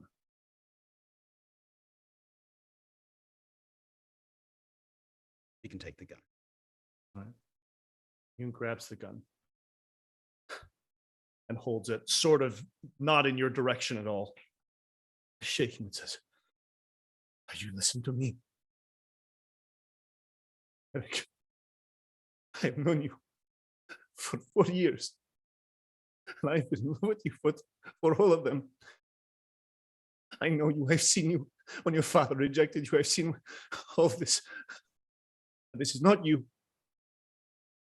You know this. You were hurt. You were afraid. You were trying to push me away from you. There's this girl, this woman, this person, who maybe you're in love with too, I don't know. But I will not abandon you. Ever. Not when it is not honest. Please, tell me the truth. I just told you the truth. I told you I killed Madame Ballon, and I want you out of here.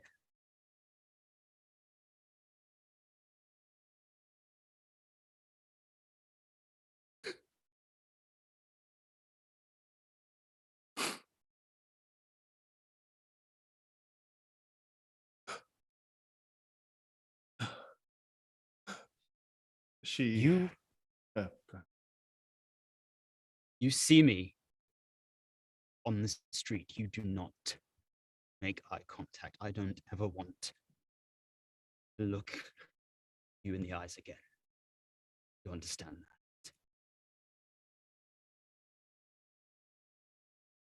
that? I understand.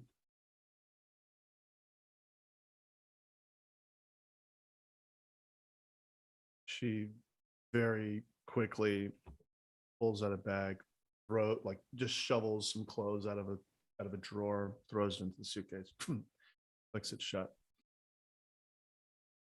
Don't go back to the Magnolia. Find somewhere else, someone else. I have places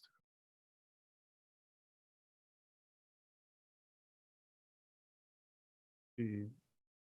She heads out and the door closes very softly. It's shut.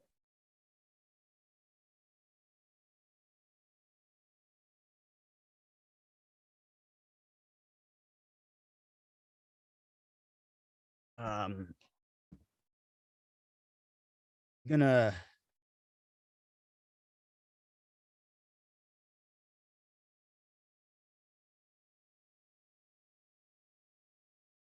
just gonna leave as well and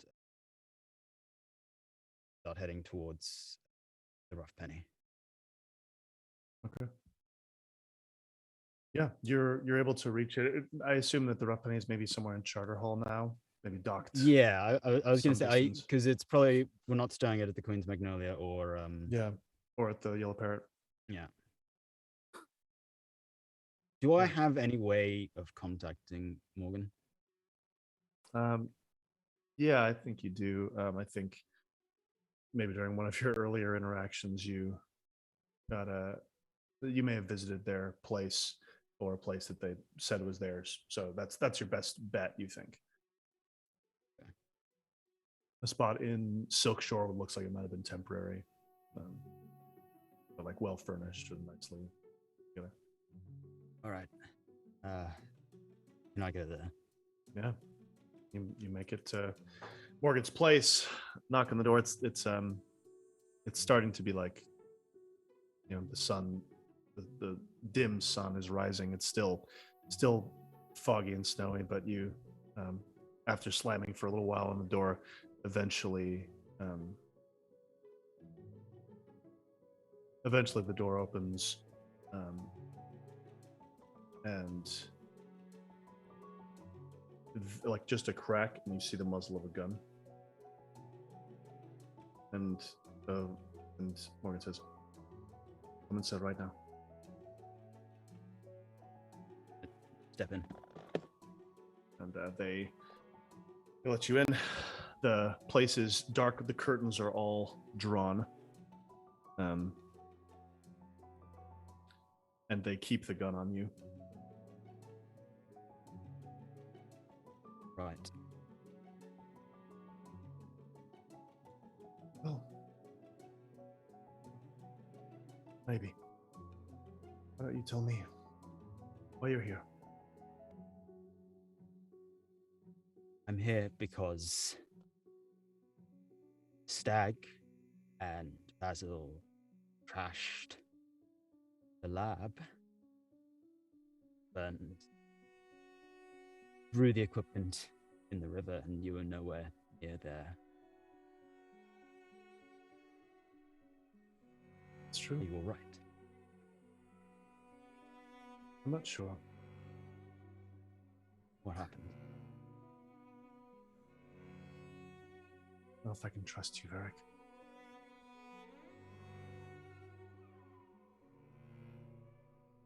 You know, I am so sick of people feeling the need to test whether they can trust me. What do you need me to do? Turn my back on all my friends, leave my girlfriend, burn my entire life down? What do you need me to do for you to trust me?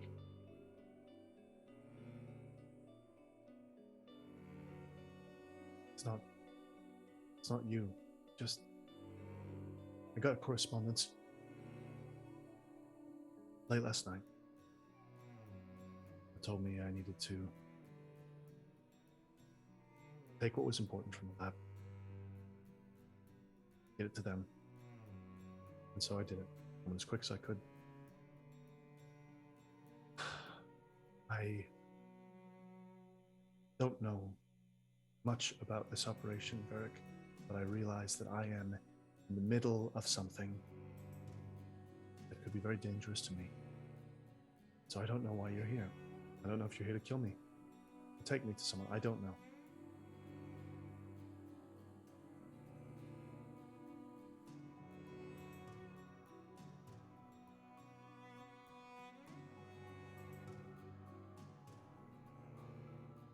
You know, I don't know either.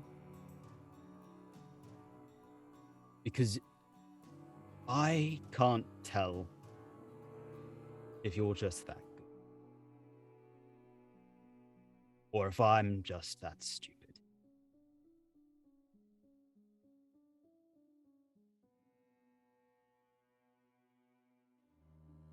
Why did you leave flowers in my apartment?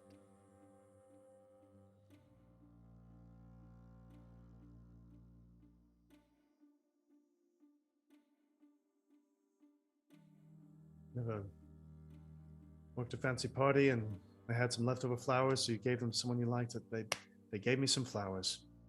It happened to be a good occasion for me to drop something for you.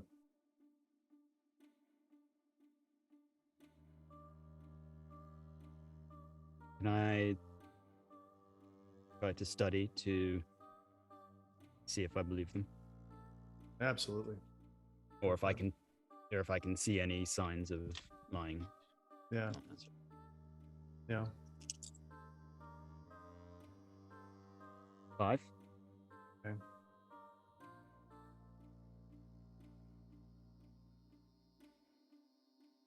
They, as you're sort of trying to, they've walked you into the salon of this dark room lit only with the little bit coming through these blackout curtains. You're looking around at their place and some correspondence on the table. And they say,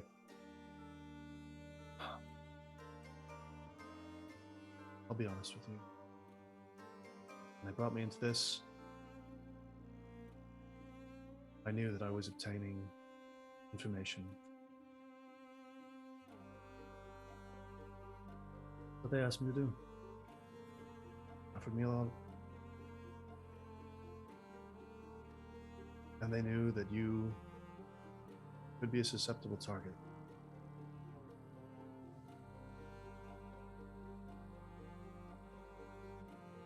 Certainly did, didn't they? I got lost in the mix of that. I didn't care enough about that. I just wanted the money. I do care about you, Varric.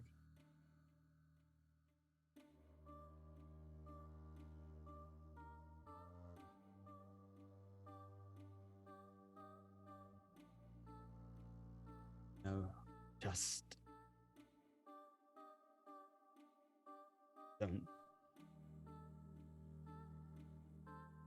I'm gonna try to grab the gun. Yeah, absolutely. Let's make our skirmish. Oh shit! Can I make this a finesse anyway? Sure. Yeah. Yeah. You could push for Rook's Gambit also if you wanted to use another thing. Sure. Yeah. I'll push myself for Rook's Gambit because yeah. It turns out skirmish is 0. Oh my gosh. Still. Amazing. So you're using what as your alternate? Finesse. So I guess. Okay. Yeah. I suppose then. Let's say instead of I'm trying to take the gun, I look like I'm trying to dodge out of the way, and I'm going to try to stick my foot out to trip them up. Yeah. Sure. Absolutely.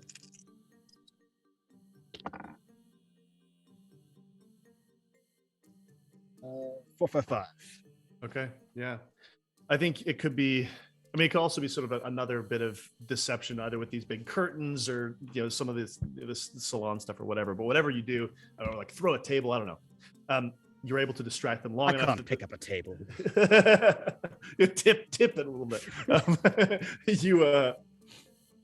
You distract them long enough that you're able to grab the forearm, get the gun, like wrestle, and both of you fall onto the ground.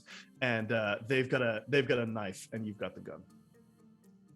And it comes out. You see just a little bit of light in the reflected off of the blade of this knife.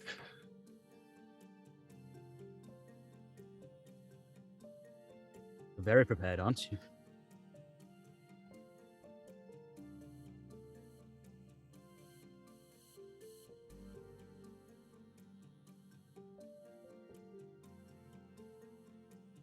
I don't plan to kill you.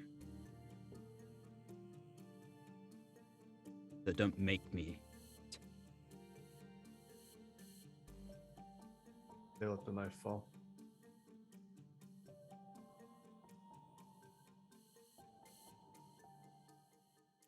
I'm going to not have the gun trained on them anymore. Okay. Mm-hmm. Morgan, I am in so far over my head.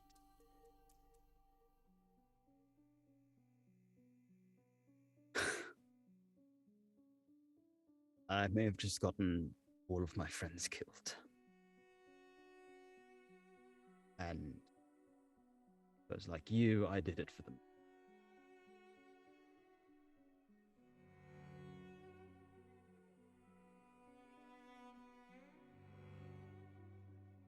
I don't know how I'm going to get out of it.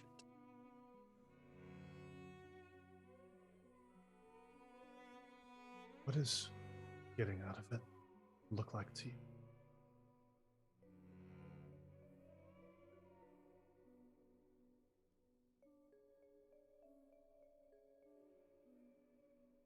I don't know. I just want I want things to go back to the way they were.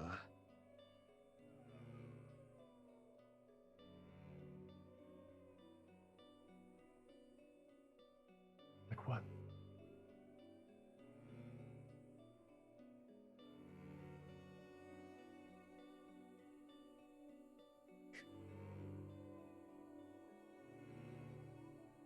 Before all this came out,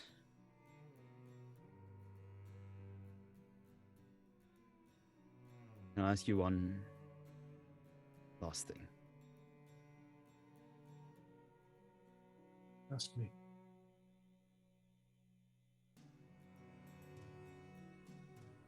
When I asked you about Basil,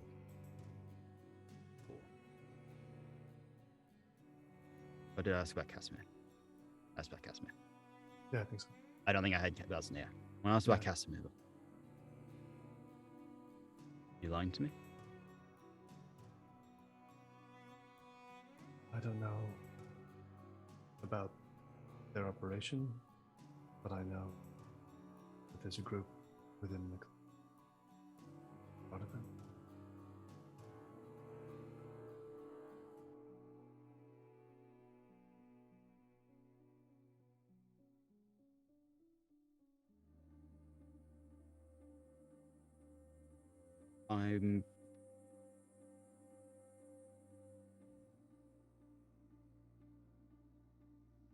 They asked me about.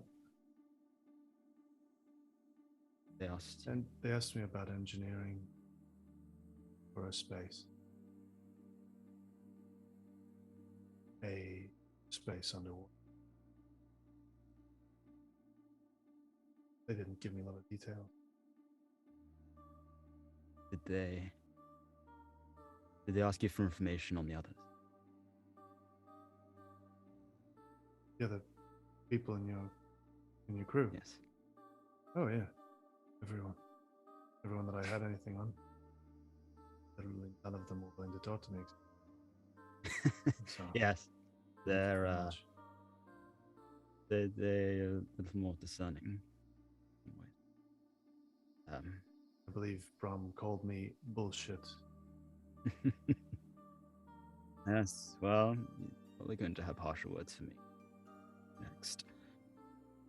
I'm going to put the gun into a back pocket. So, thank you for the honesty, Morgan. And if I may, I'd like to reach out with the hand to kind of put against the side of their head. And I don't know if I could still have this, but to have the shocker thing. Oh yeah, I mean it's too fun to. It's too fun to. It's beautiful too, so they wouldn't have taken it. It looks like jewelry. Yeah, it's jewelry. Yeah. Yeah. Can I shock Morgan unconscious? Yeah. Yep. Yeah. Absolutely. Yeah. Morgan reaches up a hand as if sort of accepting this gentle gesture and collapses onto the carpet pretty hard. Right. Yeah, they're just laid out in their dress, like they'd fainted at tea with a knife next to them. As you emerge into the day, and as the rest of you are aware of this, you start to get the headlines from the newspapers. A bunch of it is sort of some general news stories. One is that fighting at the feast. There's some sort of conflict happening at Queensdown, but there's not a lot of information about it. It's a little vague. Some people say there were police involved. It's not clear. Another one is that there is a fire at the Heron's Roost. It's unsure who caused it. But there are also a couple of publications that you realize are another portion of Basil's plan. One of the headlines reads, let's see. Child abuser strikes again. Bram Borden, former school teacher, has returned to an old vice. It attempts to pin the latest set of kidnappings on Bram and on vague versions of other members of the crew.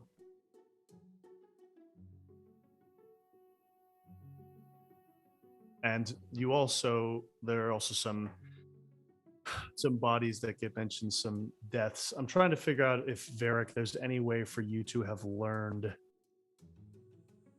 from the paper, to like piece together from the papers that the crew got away with, so it got like essentially succeeded at stopping the smuggling from happening.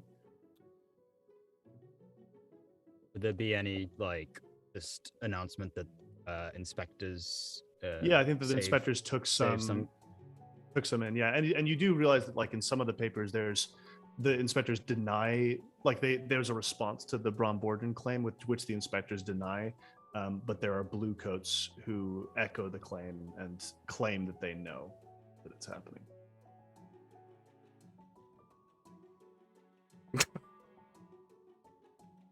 Again, Ted, are you okay? This is amazing. Yeah. Yeah. You asked me to hurt. Yeah. Can I meet up with Robert Broom already? God damn. Can something good happen now, Ted? Can Basil take a little... Does Basil sleep? Perhaps Basil could sleep and the rest of us could take some action. How about that, Basil? Absolutely. God damn. Fucking right. Yes. You get to Robert Boom's. There are people waiting outside, all these... Right. These I families. guess I constructed an identity for Bram to come here because he's been... Well, no one's charged me with anything, right? So Bram can it's just walk. claims. Yeah, you walk. Yeah. And Boom likes me. Yeah. Yep. Yeah. You get in the office. Boom says, "You two, yes, get in here now. Yeah. Come on back. No. You're just gonna wait for just a minute. There's some people who are trying to get in, and he lets you in. Yeah. All right. Tell me what's going on." Sets you down in his office. Robert Boom, when's the last time you blew something up? Word on the street is that Boom got soft as soon as he started hanging out over in Brightstone. Is that what it's called? I forgot. Sorry. Brightstone, Charter Hall, both of these. Yeah. Yeah, that's right. Yeah, I mean, the word is that you got soft. When's the last time you blew anything up? No, not recent enough. I like this beginning of a conversation. Tell me, what are you thinking about? Listen, Boom, we know who is capturing the women from your community. The young women, the girls from your community. We know who is kidnapping them. We have information about exactly who it is. Is there some sort of like, what about the gossip columnist? I want to know the names of every single person who is escorting a member of the ballet. Yeah. And I want to say that it is these people. Yeah, absolutely. I think this is Hix knowledge. This is, you've got these names. You're able to like piece together a bunch of these Dust Call ballet folks. You sort of show him in these newspapers, these narratives, all these things that get together. Boom says, you want me to get some press on this? I got some people who could write up this info. If you're a source. I don't know, Robert Boom. You should do what you feel that you should do. I'm telling you that these are the customers, and there are some very interesting names here, as you know. We also know who's dealing them, who's involved directly in the trafficking. But because we know about this, we are being attacked by this organization. It's called the Collective. It's the wealthy, libertine group of the entire city. And you know them, Robert. Yeah. The stag. She owns the corner cafe, You may have heard that the inspectors have denied allegations against me. You may have heard also that there was some disturbances at the what's the name? Queenstown Manor. Yeah. The Queenstown Manor. That was us. We were there, taking some of your people to safety. Why is it that I get elected to this office? Thanks to you lot. I haven't forgotten that, by the way. Why is it that happens? And then you're the ones who are actually doing something fucking meaningful. We're not two different parties, Robert. We're one and the same. If we're doing things, you're doing things. And now we've come to ask you to do something for us, with us. All right. Well, here's the thing. This group, They're connected, they're powerful, right? So I can call some press. I could have them write this up. But if that's going to bring attention to you, if that's going to tip your hand, I don't want that. What do you want? You mentioned blowing something up. Is there something I can blow up? I'm sure we can find something.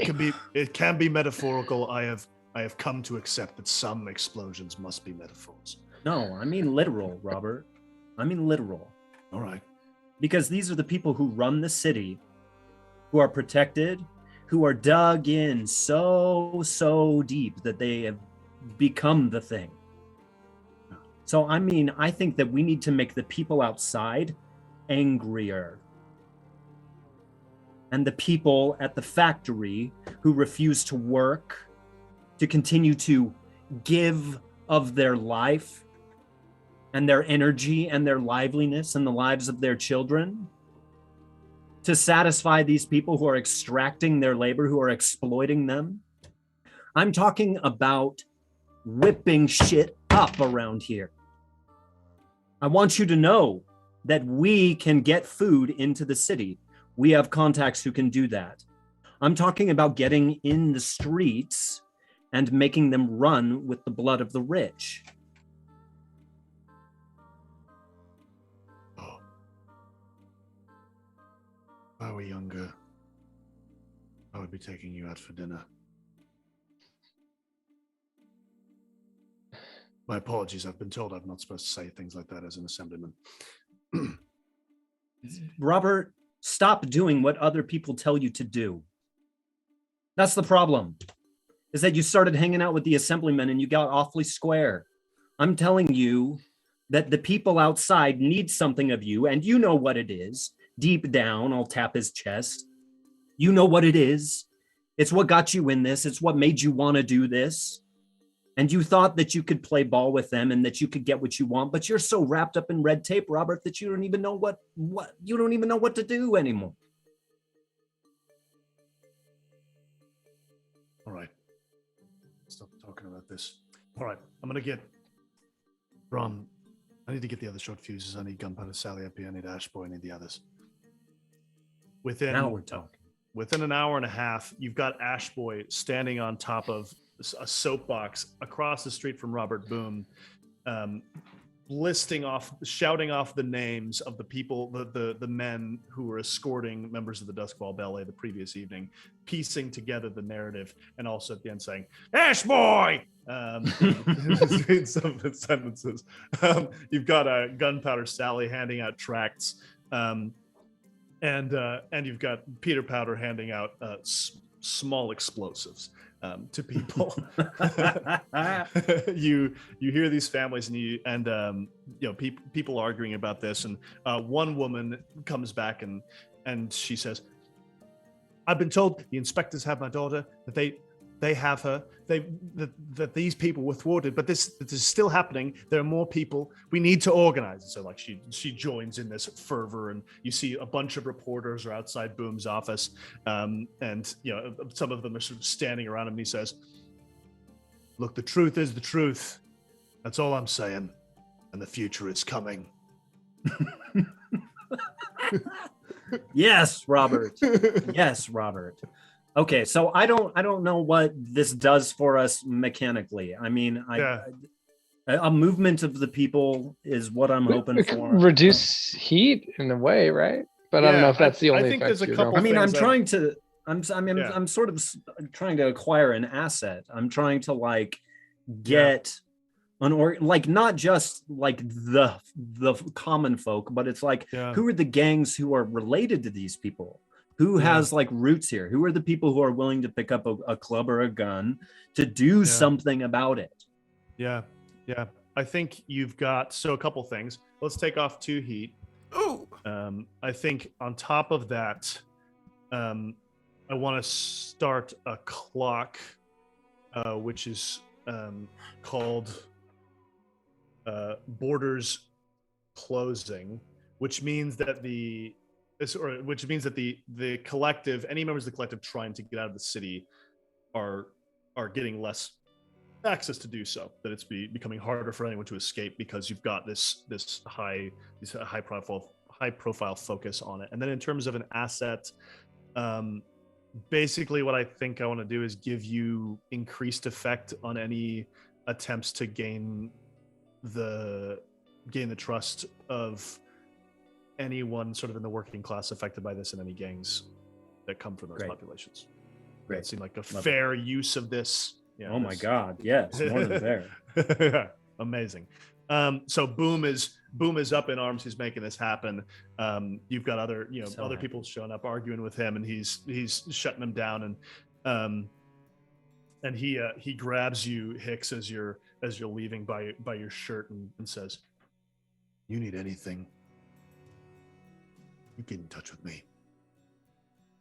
Well, Robert, I'd love it if you'd take me to dinner. Done. My schedule should clear in a few weeks. Great. Don't worry about it, Robert. Amazing.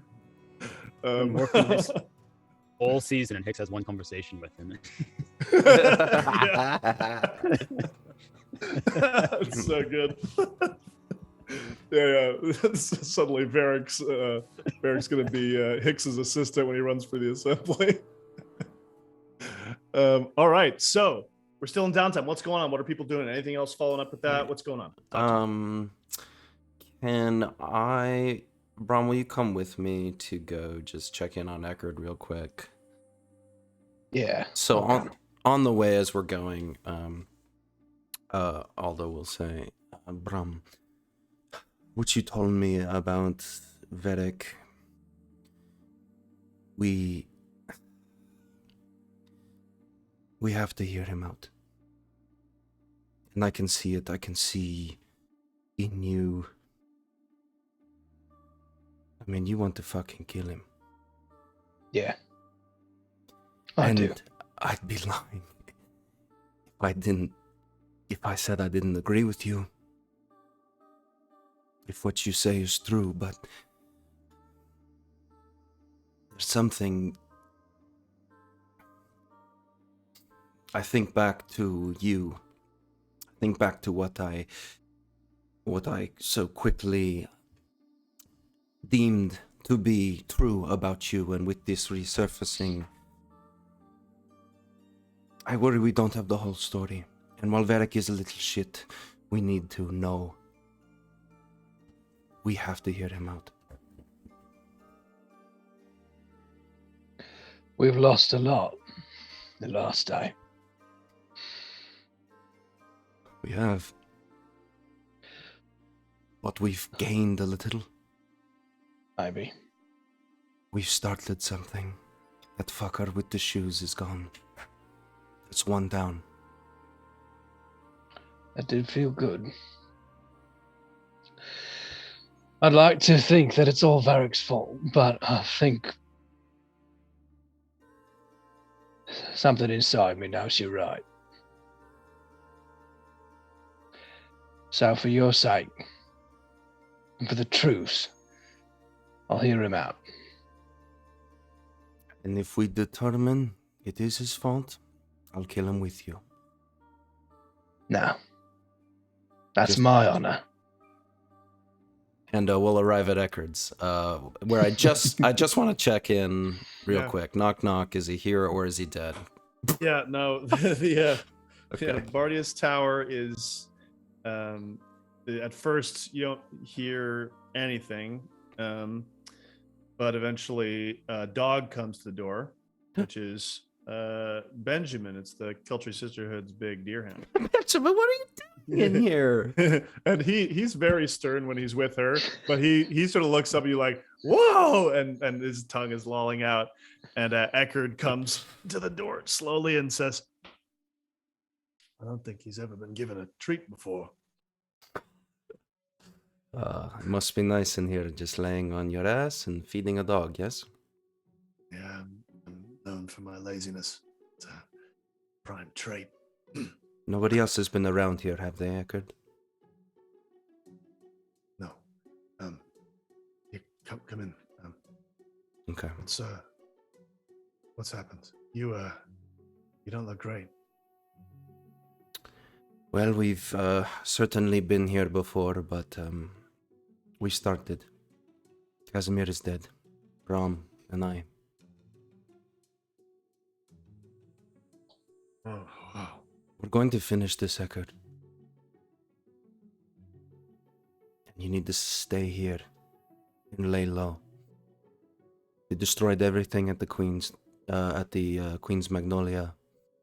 They attacked our ship. They're going to know if they see you. You are.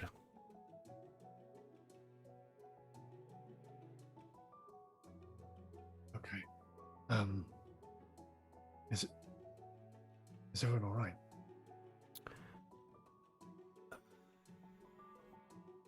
More or less. It's Varric we need to find. He could be dead for all we know. I look at Bram with a little bit of like, hadn't considered that. Bram's just like staring off with a haunted glare. Good. Standard. You fucking need me. No. I can't sit here. Well, yes, but no. Look at you. Eckert, listen to me. I'm going to end this. I need you to stay here. No matter what happens.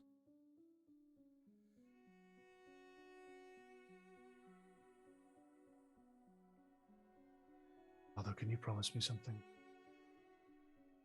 What?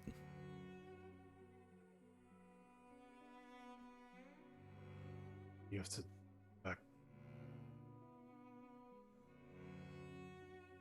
this time. Can I GM intrusion here, and Yeah. can the girl arrive at the appointed hour?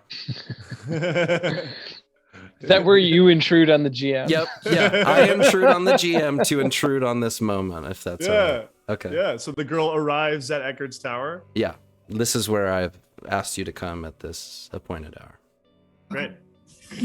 Yeah, so the girl arrives. It's a little party in here, isn't it now? All four of us? Hello. Who's this one? This is Eckert, you may remember. Yo, KFL.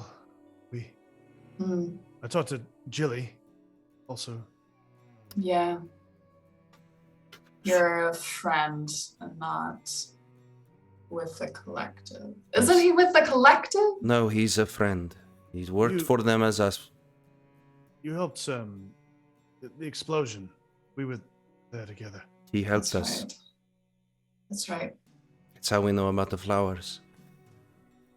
Hmm. Look, KFL, I asked you here, and Bram, and Eckert, you might be able to help me, but before I end this, I need some help. Perhaps from your mirror. I need to find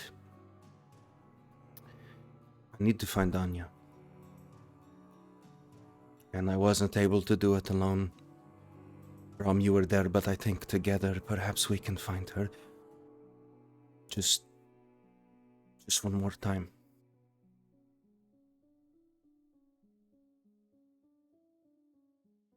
Will you help me?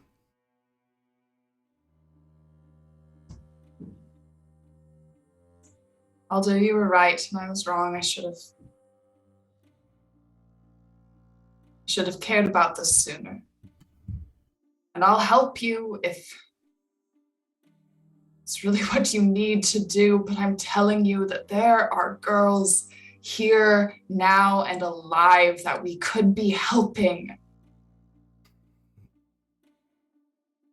No, I know, but I have to do this. I have to. Right? What do you need me to do? And she'll pull out the mirror that she keeps in her bag preemptively. So my hope here is to utilize the mirror and utilize the three of us and Eckert if he's feeling up to it, just with ghost field crap. Yeah. I know he's been out in the Deathlands, so he's not really ghosty, but Yeah. but the three of us who've messed around and had these visions to maybe all work together with Lyran to try to get Danya here. Yeah. And we'll go with that for now.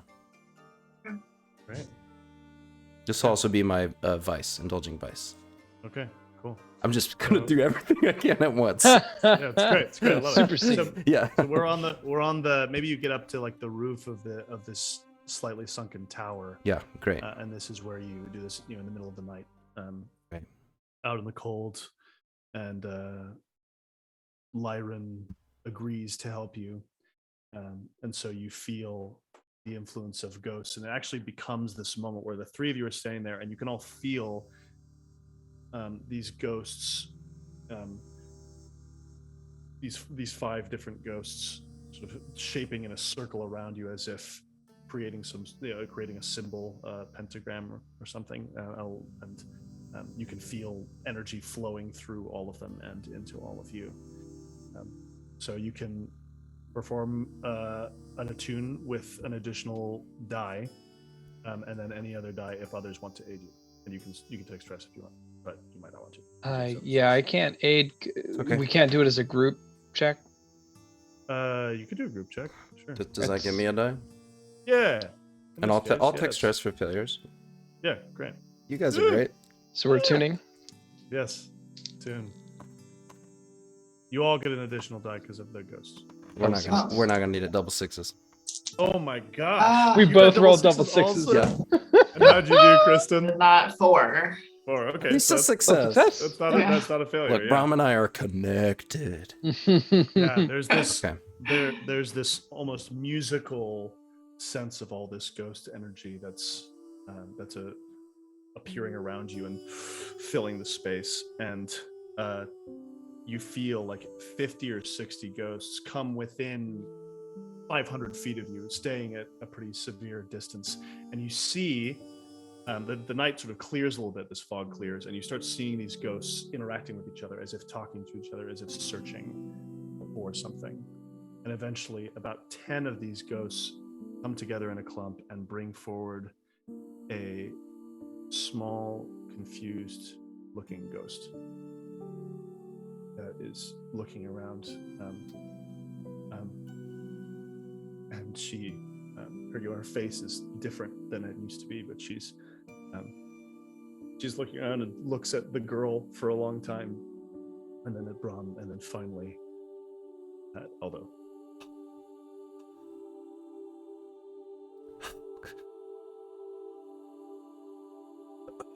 And you will witness Aldo just like speechless for a minute, looking at Danya, who I'm guessing doesn't quite recognize.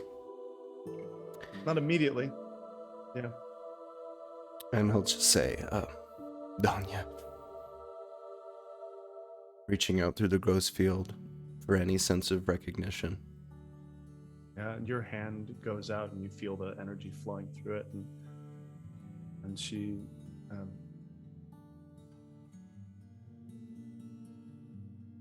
Uncle.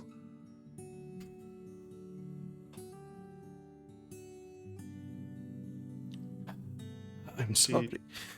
She goes as if sort of like trying to get closer, as if to embrace you, but then sort of recognizes again her nature and pulls back. Can I don't want to intrude on the moment, but if I can, I'd like for my attune Bram's hands to turn ghostly, and to take the two of your hands and kind of like clasp them together. And I don't know if I can, with my double sixes, allow you to hold hands for a moment. I'll take it, even if it's a burn. Yeah, no, it's you feel the pain of it, but it's not intense enough to leave a lasting hurt. And as I hold her hand, I'll look in her eyes and say, I'm sorry. I'm sorry. You can be free. And I want to see if I can dispel her, if I can release her. Yeah. In some fashion with whatever I may have created or with ghost magic. Yeah, she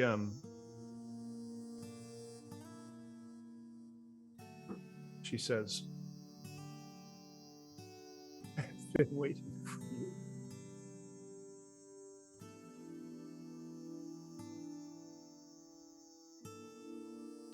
And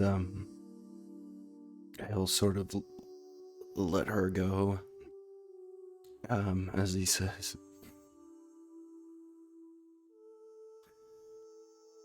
wait any longer. You can rest. And in the touch, you get a flood of memories from her. You see her in Catalan, and leaving the family with the suitcases and the last embrace that the two of you had before she left, whether it was right as she was getting on the boat or before or whatever. But you have this moment with her, and she embraces you, and she's just talking so excitedly about all the things that she's going to do with you when you reach Duskfall, and when you're together, and when the whole family comes, and you hear her say in the memory, Uncle, all of this will be for good. All of this fighting, everything you are doing, all of it will be for good. You are a savior of our family.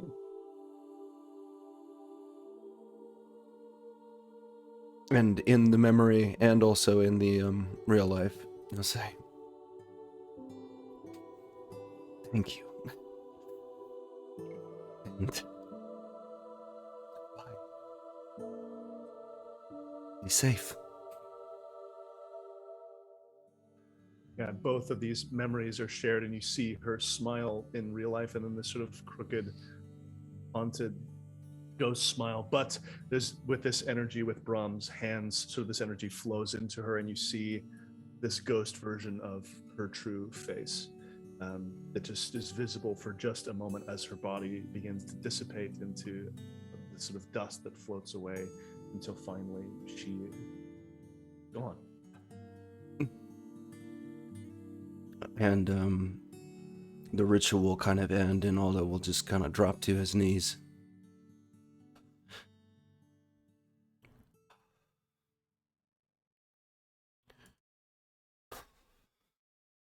Bram is much more emotionless than I am, but he just stands there with his hand on your shoulder, still staring off, haggard, cold, haunted.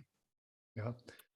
And he'll stand up and he'll turn around and look at Bram, the girl, and to Eckerd and say, okay, let's go fuck him up. And he'll just be ready to go. Yeah, I think maybe before he gets the... Sure. Is there any reaction from the girl? Oh, yeah, sorry. Not that it has to be. I'm just curious.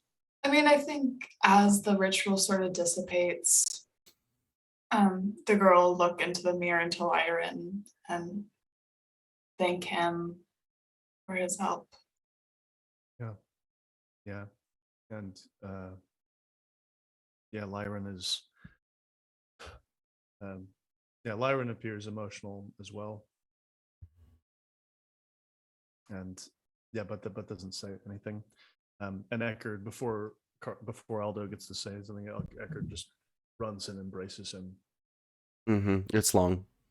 It's really holds him tight. It's one of those ones where you like you got them, but then you gotta like grip them more. Yeah, there's the second time. There's the Aldo begins to relax, but then it needs to go a second time, and Aldo returns it with a heavier hug before pulling away and exiting with a line.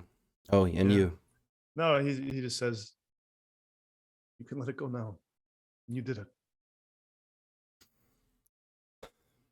Thank you. And pulls away, and it's not like awkward, sure. Romantic comedy awkward, but there's just a moment of sort of reestablishing the distance, intimacy. And he'll say, "Now let's go fuck him up and find Varric." Right. Yeah, roll your indulge dice. Forgot that's what we were doing here. Yeah. What game were we playing? Yeah. What is this a game? 6, baby. Amazing. Yeah, I'm like, if the dice didn't give you that, I was gonna be like, Dad's not gonna do. I'm rolling hot tonight, I tell you. I'm gonna put my pen. That's great. All right. Thank you. What's happening next? Do we find Varric? Are there other actions that Before we find Varric, I would love to get a little medical treatment. Let's do it. From Aldo. maybe, yeah. Like as we're walking out, I can kind of look around to see if there's any of your medical gear in here. Oh, there is. Yeah. I mean, I'll have like my field kit, and there's some other stuff that I could do. What's your ailment? I have deep muscle wounds and a migraine. I give you a massage. Yeah. He was stabbed in the muscle, but yes. I'll allow it. Okay. He'll clean it out. It'll be antiseptic. It'll be in there. There'll be some squeezing of like some of the fluids and stuff out of it and wiping it. It hurts a lot and you love it. I need 2 ticks. Give it to me. I will do this. I will do this for you. 6! Yay! I'm not kidding. Guys, amazing. This is the dice that keeps rolling 6s. It's a purple. That's great. It's a good die. I like it. Yeah. So you take 3 ticks. Great. I'm healed.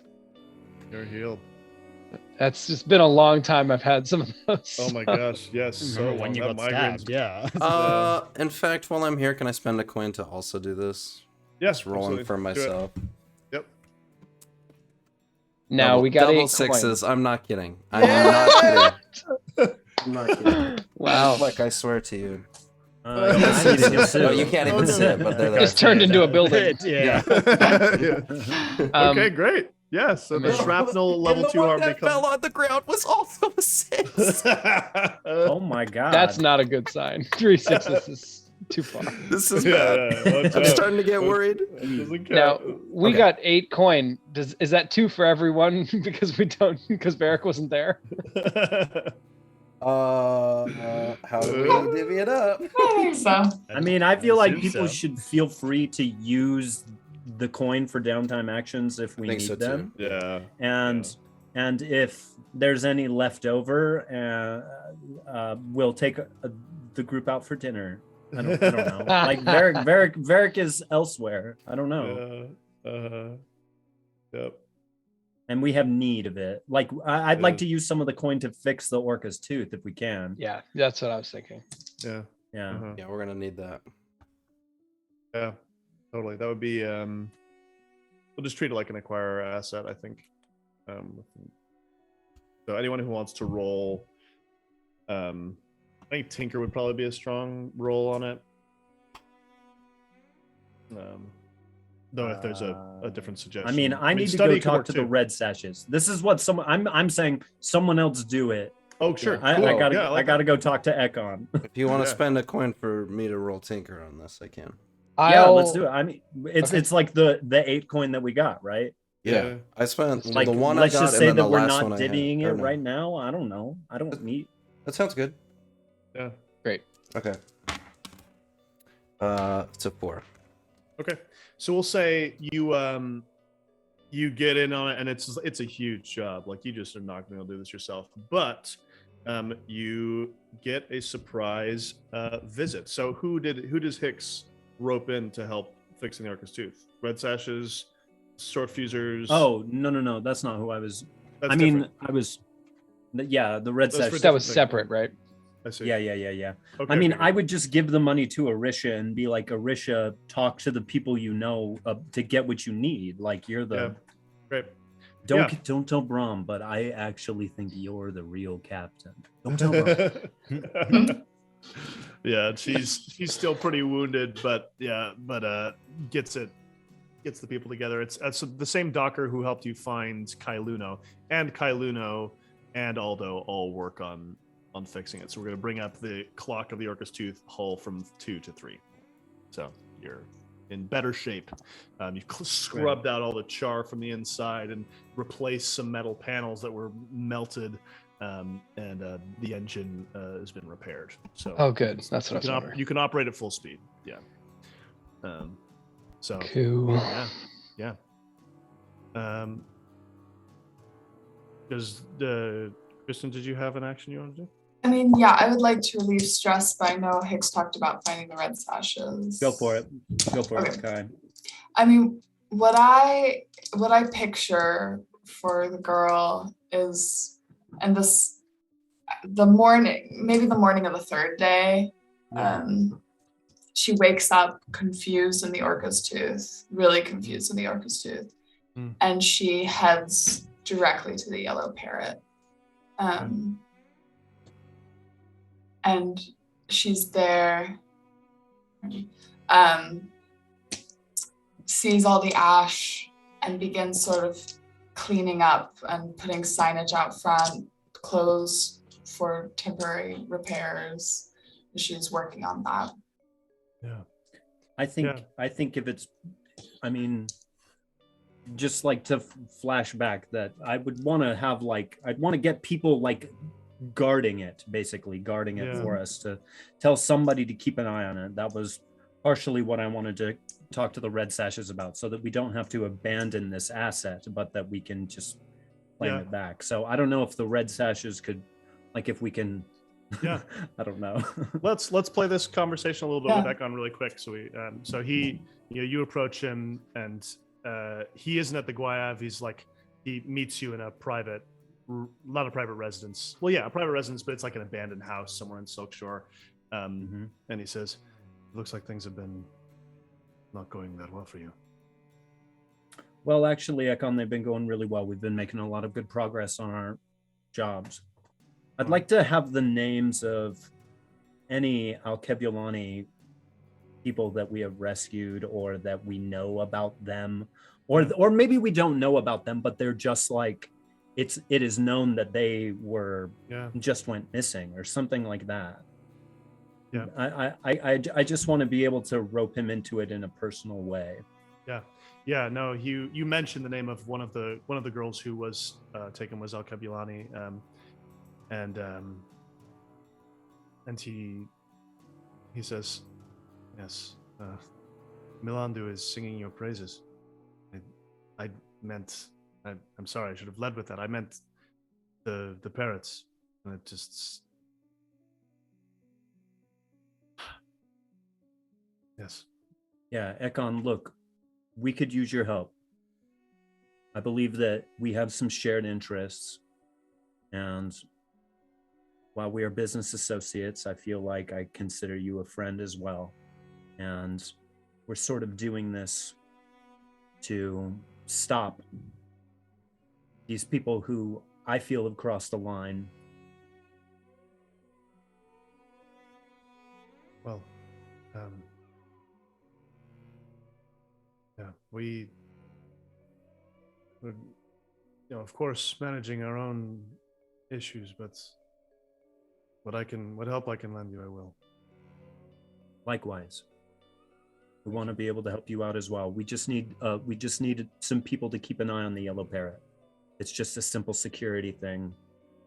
That's all. If you could spare that in your rotations. Yeah, it's done. Yeah, I'll have them there this afternoon. Great.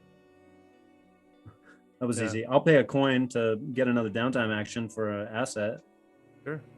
Yeah. Great. That's great. So we're down to 6 now. 6 coin, yeah.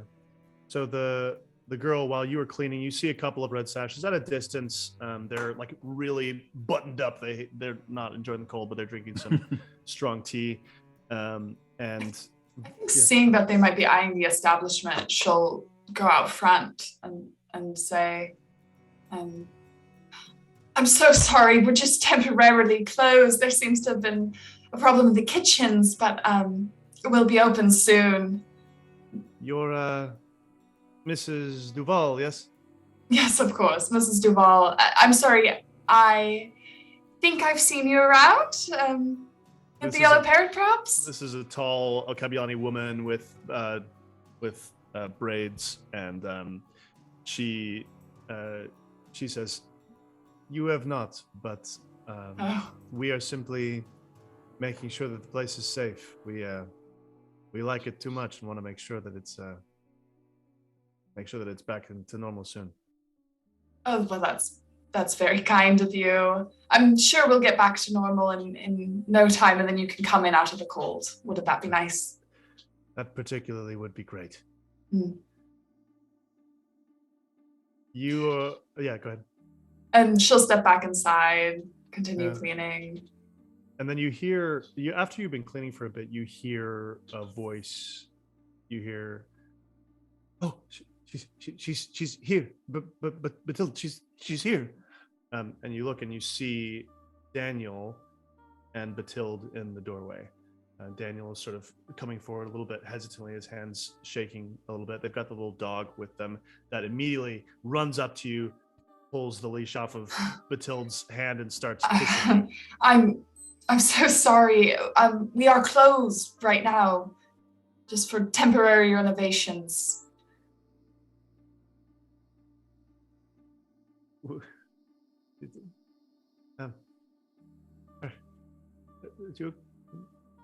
You okay? We were here to check on you. We saw that there was a fire.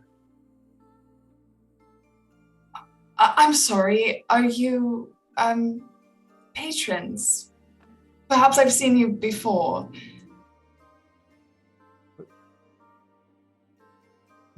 It's us. Kristin, remind me what they call the girl. Jilly. Jilly. Okay. I did look up my spreadsheet earlier. I was like, wait a second. yeah. Daniel goes, Jilly, it's me. It's Daniel, and this is Bathilde. We're here to see you. You recognize us, and then they come in like worrying that like the light coming through the windows is sort of blocking your view of them. Oh, I think at the sound of Jilly, of her name, and especially of Daniel saying her name, it's almost like watching someone's like face melt, and there's suddenly this really scared little girl standing in front of people who used to take care of her, and she just starts crying. Bathilde is in there like a SWAT team of motherly instinct. She just immediately is like, oh my dear, and comes and like holds you and goes, it's okay. No, please, it's okay. Right, we're all right. I just don't know what's happening anymore, and there's been a fire, and I can't remember things sometimes, and Bathilde, and Daniel, and the dog is the stupid dog. The stupid dog is named Bluey, you named him. Bluey. Yes. Bluey.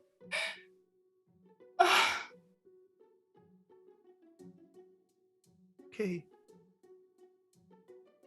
I don't know if I am. Daniel sort of gets down slowly on his knees and goes, You say you can't remember things very well. No, sometimes chunks come in and out, and I can't remember names, myself or others, and chunks of time just feel like they're gone.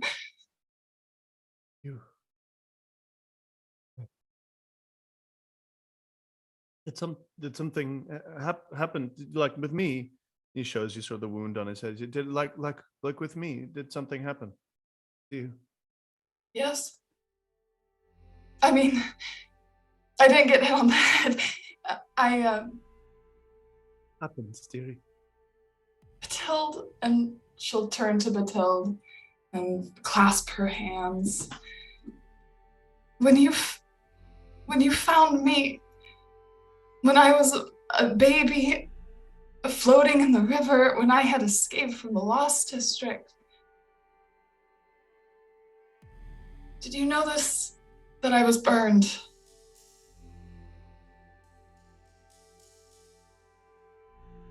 Yes. There must have been there were fires all over the district, as you know. You must have been burned by something, you know, and you were cut too. I think it was splinters, you know.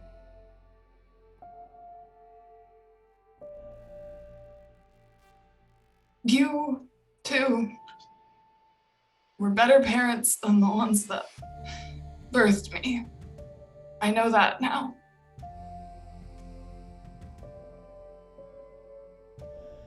I want to help you. Money, I just got some money. And this... No, go ahead. Go ahead.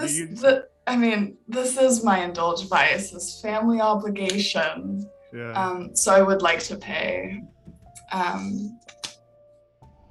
coin and an indulge vice. Okay. Yeah, I think. Sorry to interrupt your mechanical comments with going back to the scene a little bit. Yeah. But just want it clear that there's a purpose to this. Yeah, we're not. But you have to take the money, otherwise I don't get my stress relief. When you say that you were better parents, she holds your hands and starts crying, and Daniel says, we're lucky. We're lucky to have you. And Batilde says, you're going to do something for us.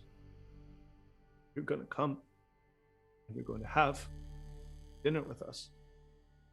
You're going to stay, and you're going to let me take care of you for a little bit. Just a night. That's what you can do for us.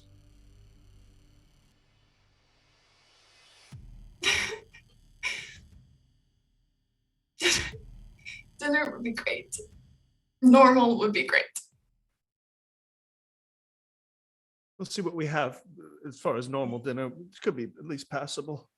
I mean, weird dinner would also be fine. They take you back to their apartment that you got for them, and sit you down and make you some food. You can roll a die if you want to roll a die. I think we have a nice dinner. I play with the dog, and that night I let them tuck me in, and I sneak out before I can actually go to bed, and I just put a coin on the kitchen table. Yeah, I think you, if you'll allow it. Yeah. I might have Daniel be awake when you leave. Sure. And he's maybe trying to read or something. He's just like up, and when he sees you go, and you actually only spot that he's up as you're like about to get out the door, and he just says, I know whatever you're doing good. We miss you though. I'll try to come more often. You should bring your friends too.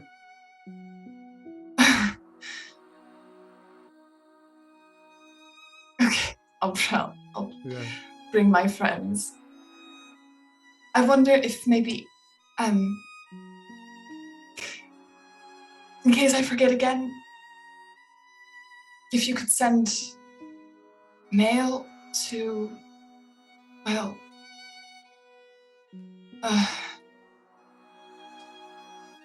and can I give them the address to Hix's apartment, which is maybe the only uncompromised location?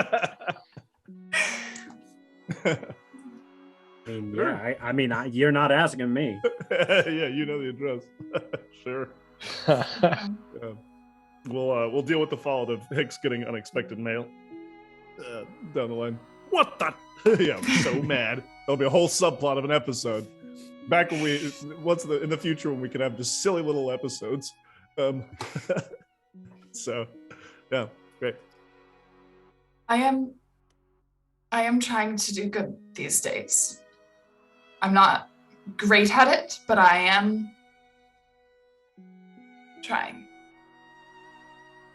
Good. And she'll kiss him on the forehead indeed. Great. All right. We're a little bit over, but we have a moment. Does the crew find Varric, or does Varric find the crew? I think I'd go check at Varric's apartment. Yeah, I don't know if Varric is still going there. Yeah. So there's that going on too. For Aldo, looking around Yeah. at the places he might be. I mean, this is really a Bram and Aldo thing. They're the ones who are hunting him down. Well, I think it affects all of us. Hix says, I mean, yeah, Hix is. We'll Yeah, put you- the whole. It's probably better if Bram doesn't find him first. Yes, Yeah, right. I think Aldo. We'll implement So the you buddy can- system. Yeah, at all I'd say you can times. definitely you can find him at his apartment. Yeah. A few days later, you find it. You find him up there. Well, I mean, here's the thought, Jamie, is that you know that the collective is watching you. Yeah, I part of what I was thinking, just because the rough punny is probably the only asset Varric has that he knows that they don't have access to.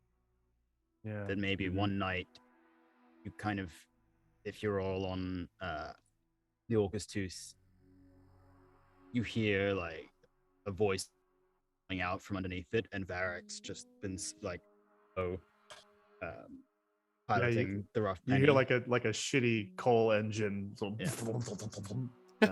Next to the Orcus dude. Yeah. And yeah, you guys are the first to see him there. Varric, hello. Hi, Hix. I have a gun on you. That's Just That's like, fair. where have you been? I've been having a pretty terrible time of things, to be honest. Oh, it's been bad for you, has it? It's not great. They attacked the Queen's Magnolia. We know. Oh, good. They killed Uh, Madame Belormont. Yeah. Yeah, they did. Can Why I did come they up? attack the Queen's Magnolia? Because can I come up, please? Yeah, come on up. Like throw down a ladder or something. Yeah. He's probably still in the collective suit, Mhm. but like hasn't showered or done anything in it for the several days since. When you get up on the deck, I'll put my gun down and just like embrace you tightly. It's like, what's going on, Varric? What the fuck is going on? They said that they saw you meeting with the fox. They did. Look, I was trying to salvage what I thought was a business decision. I don't know. I've completely fucked up. My fault. It is. It's all my fault. And now the Lorm is dead, and they almost killed Oyun. And is anyone else dead? Yeah. Hawk is dead. And the others. Yeah. Look, man, it's not all your fault. Like, you knew that it was going to be risky to mess with these people, and we chose to do that anyway, and I know that you were against that. So, it's not all your fault. It was going to come to this sooner or later anyway. Yeah. I think it might have been. They've been spying on us for quite some time. Yeah. We let them in too close.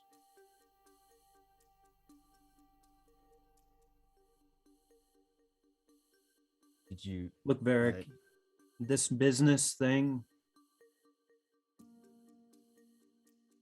like, I feel like your friend Kirill has been trying to tell you that the business that you are in is different than regular business. And I thought that you understood that.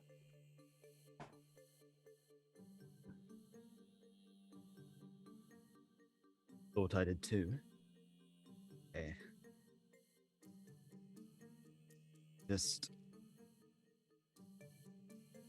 I thought we had found a shortcut. Get everything back again. Get my life back on track. And instead, it's all fucking blown up for a second time.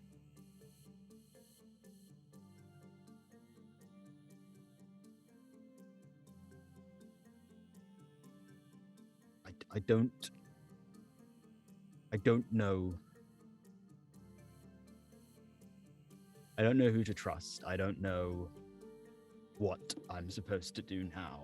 I am completely trapped. And I feel like I've got target painted on the back of my head from Bram. He tried to shoot me the other day.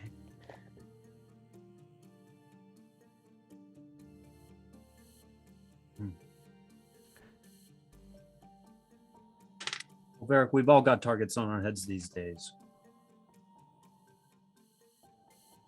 Tell me why we should trust you, Varric.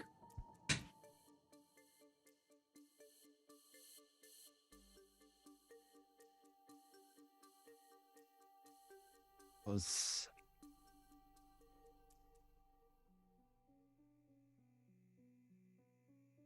the last time I threw my life away, you were all there for me and helped me pick it up. I was kind of hoping that lightning might strike twice. You could do that again. But I understand that I haven't proven myself to be particularly trustworthy. So I do have something I think might be able to be valuable. Out of character. Ted, is there any way that I can have tied Morgan up after knocking them out? And have them either in the penny or like still locked in their apartment. Yep. Yes, it is approved. You have abducted your romantic interests. Yep. In true to form. Oh my God.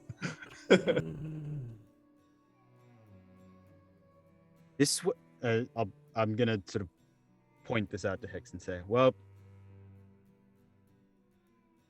look, now you have 2 collective operatives in your control. I'm going to kind of hand over the gun that I'd taken from Morgan and pull out the satchel with the 1 coin I had. Okay, the 1 coin I have.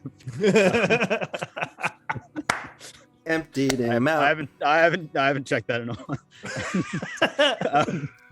You could have spent some XP to get an extra coin if you wanted to make a better peace offering. No, I mean, you'll offer the coin and I'll just be like, man, keep your coin. I'm not some factory owner docking your pay. But I don't have any useful information to give you. I don't bring anything valuable to this group. Just don't want my friends to hate me. And all I can say is I'm sorry.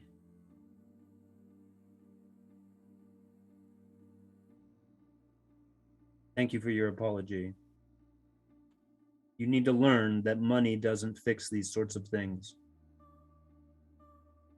Now just tell me everything that you went through, and we'll see what you know and what you can do. All right.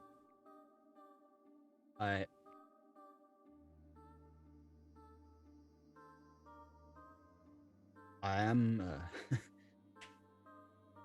technically still working for them. Let you know. So, for realsies? Or for tensies? Pretensies.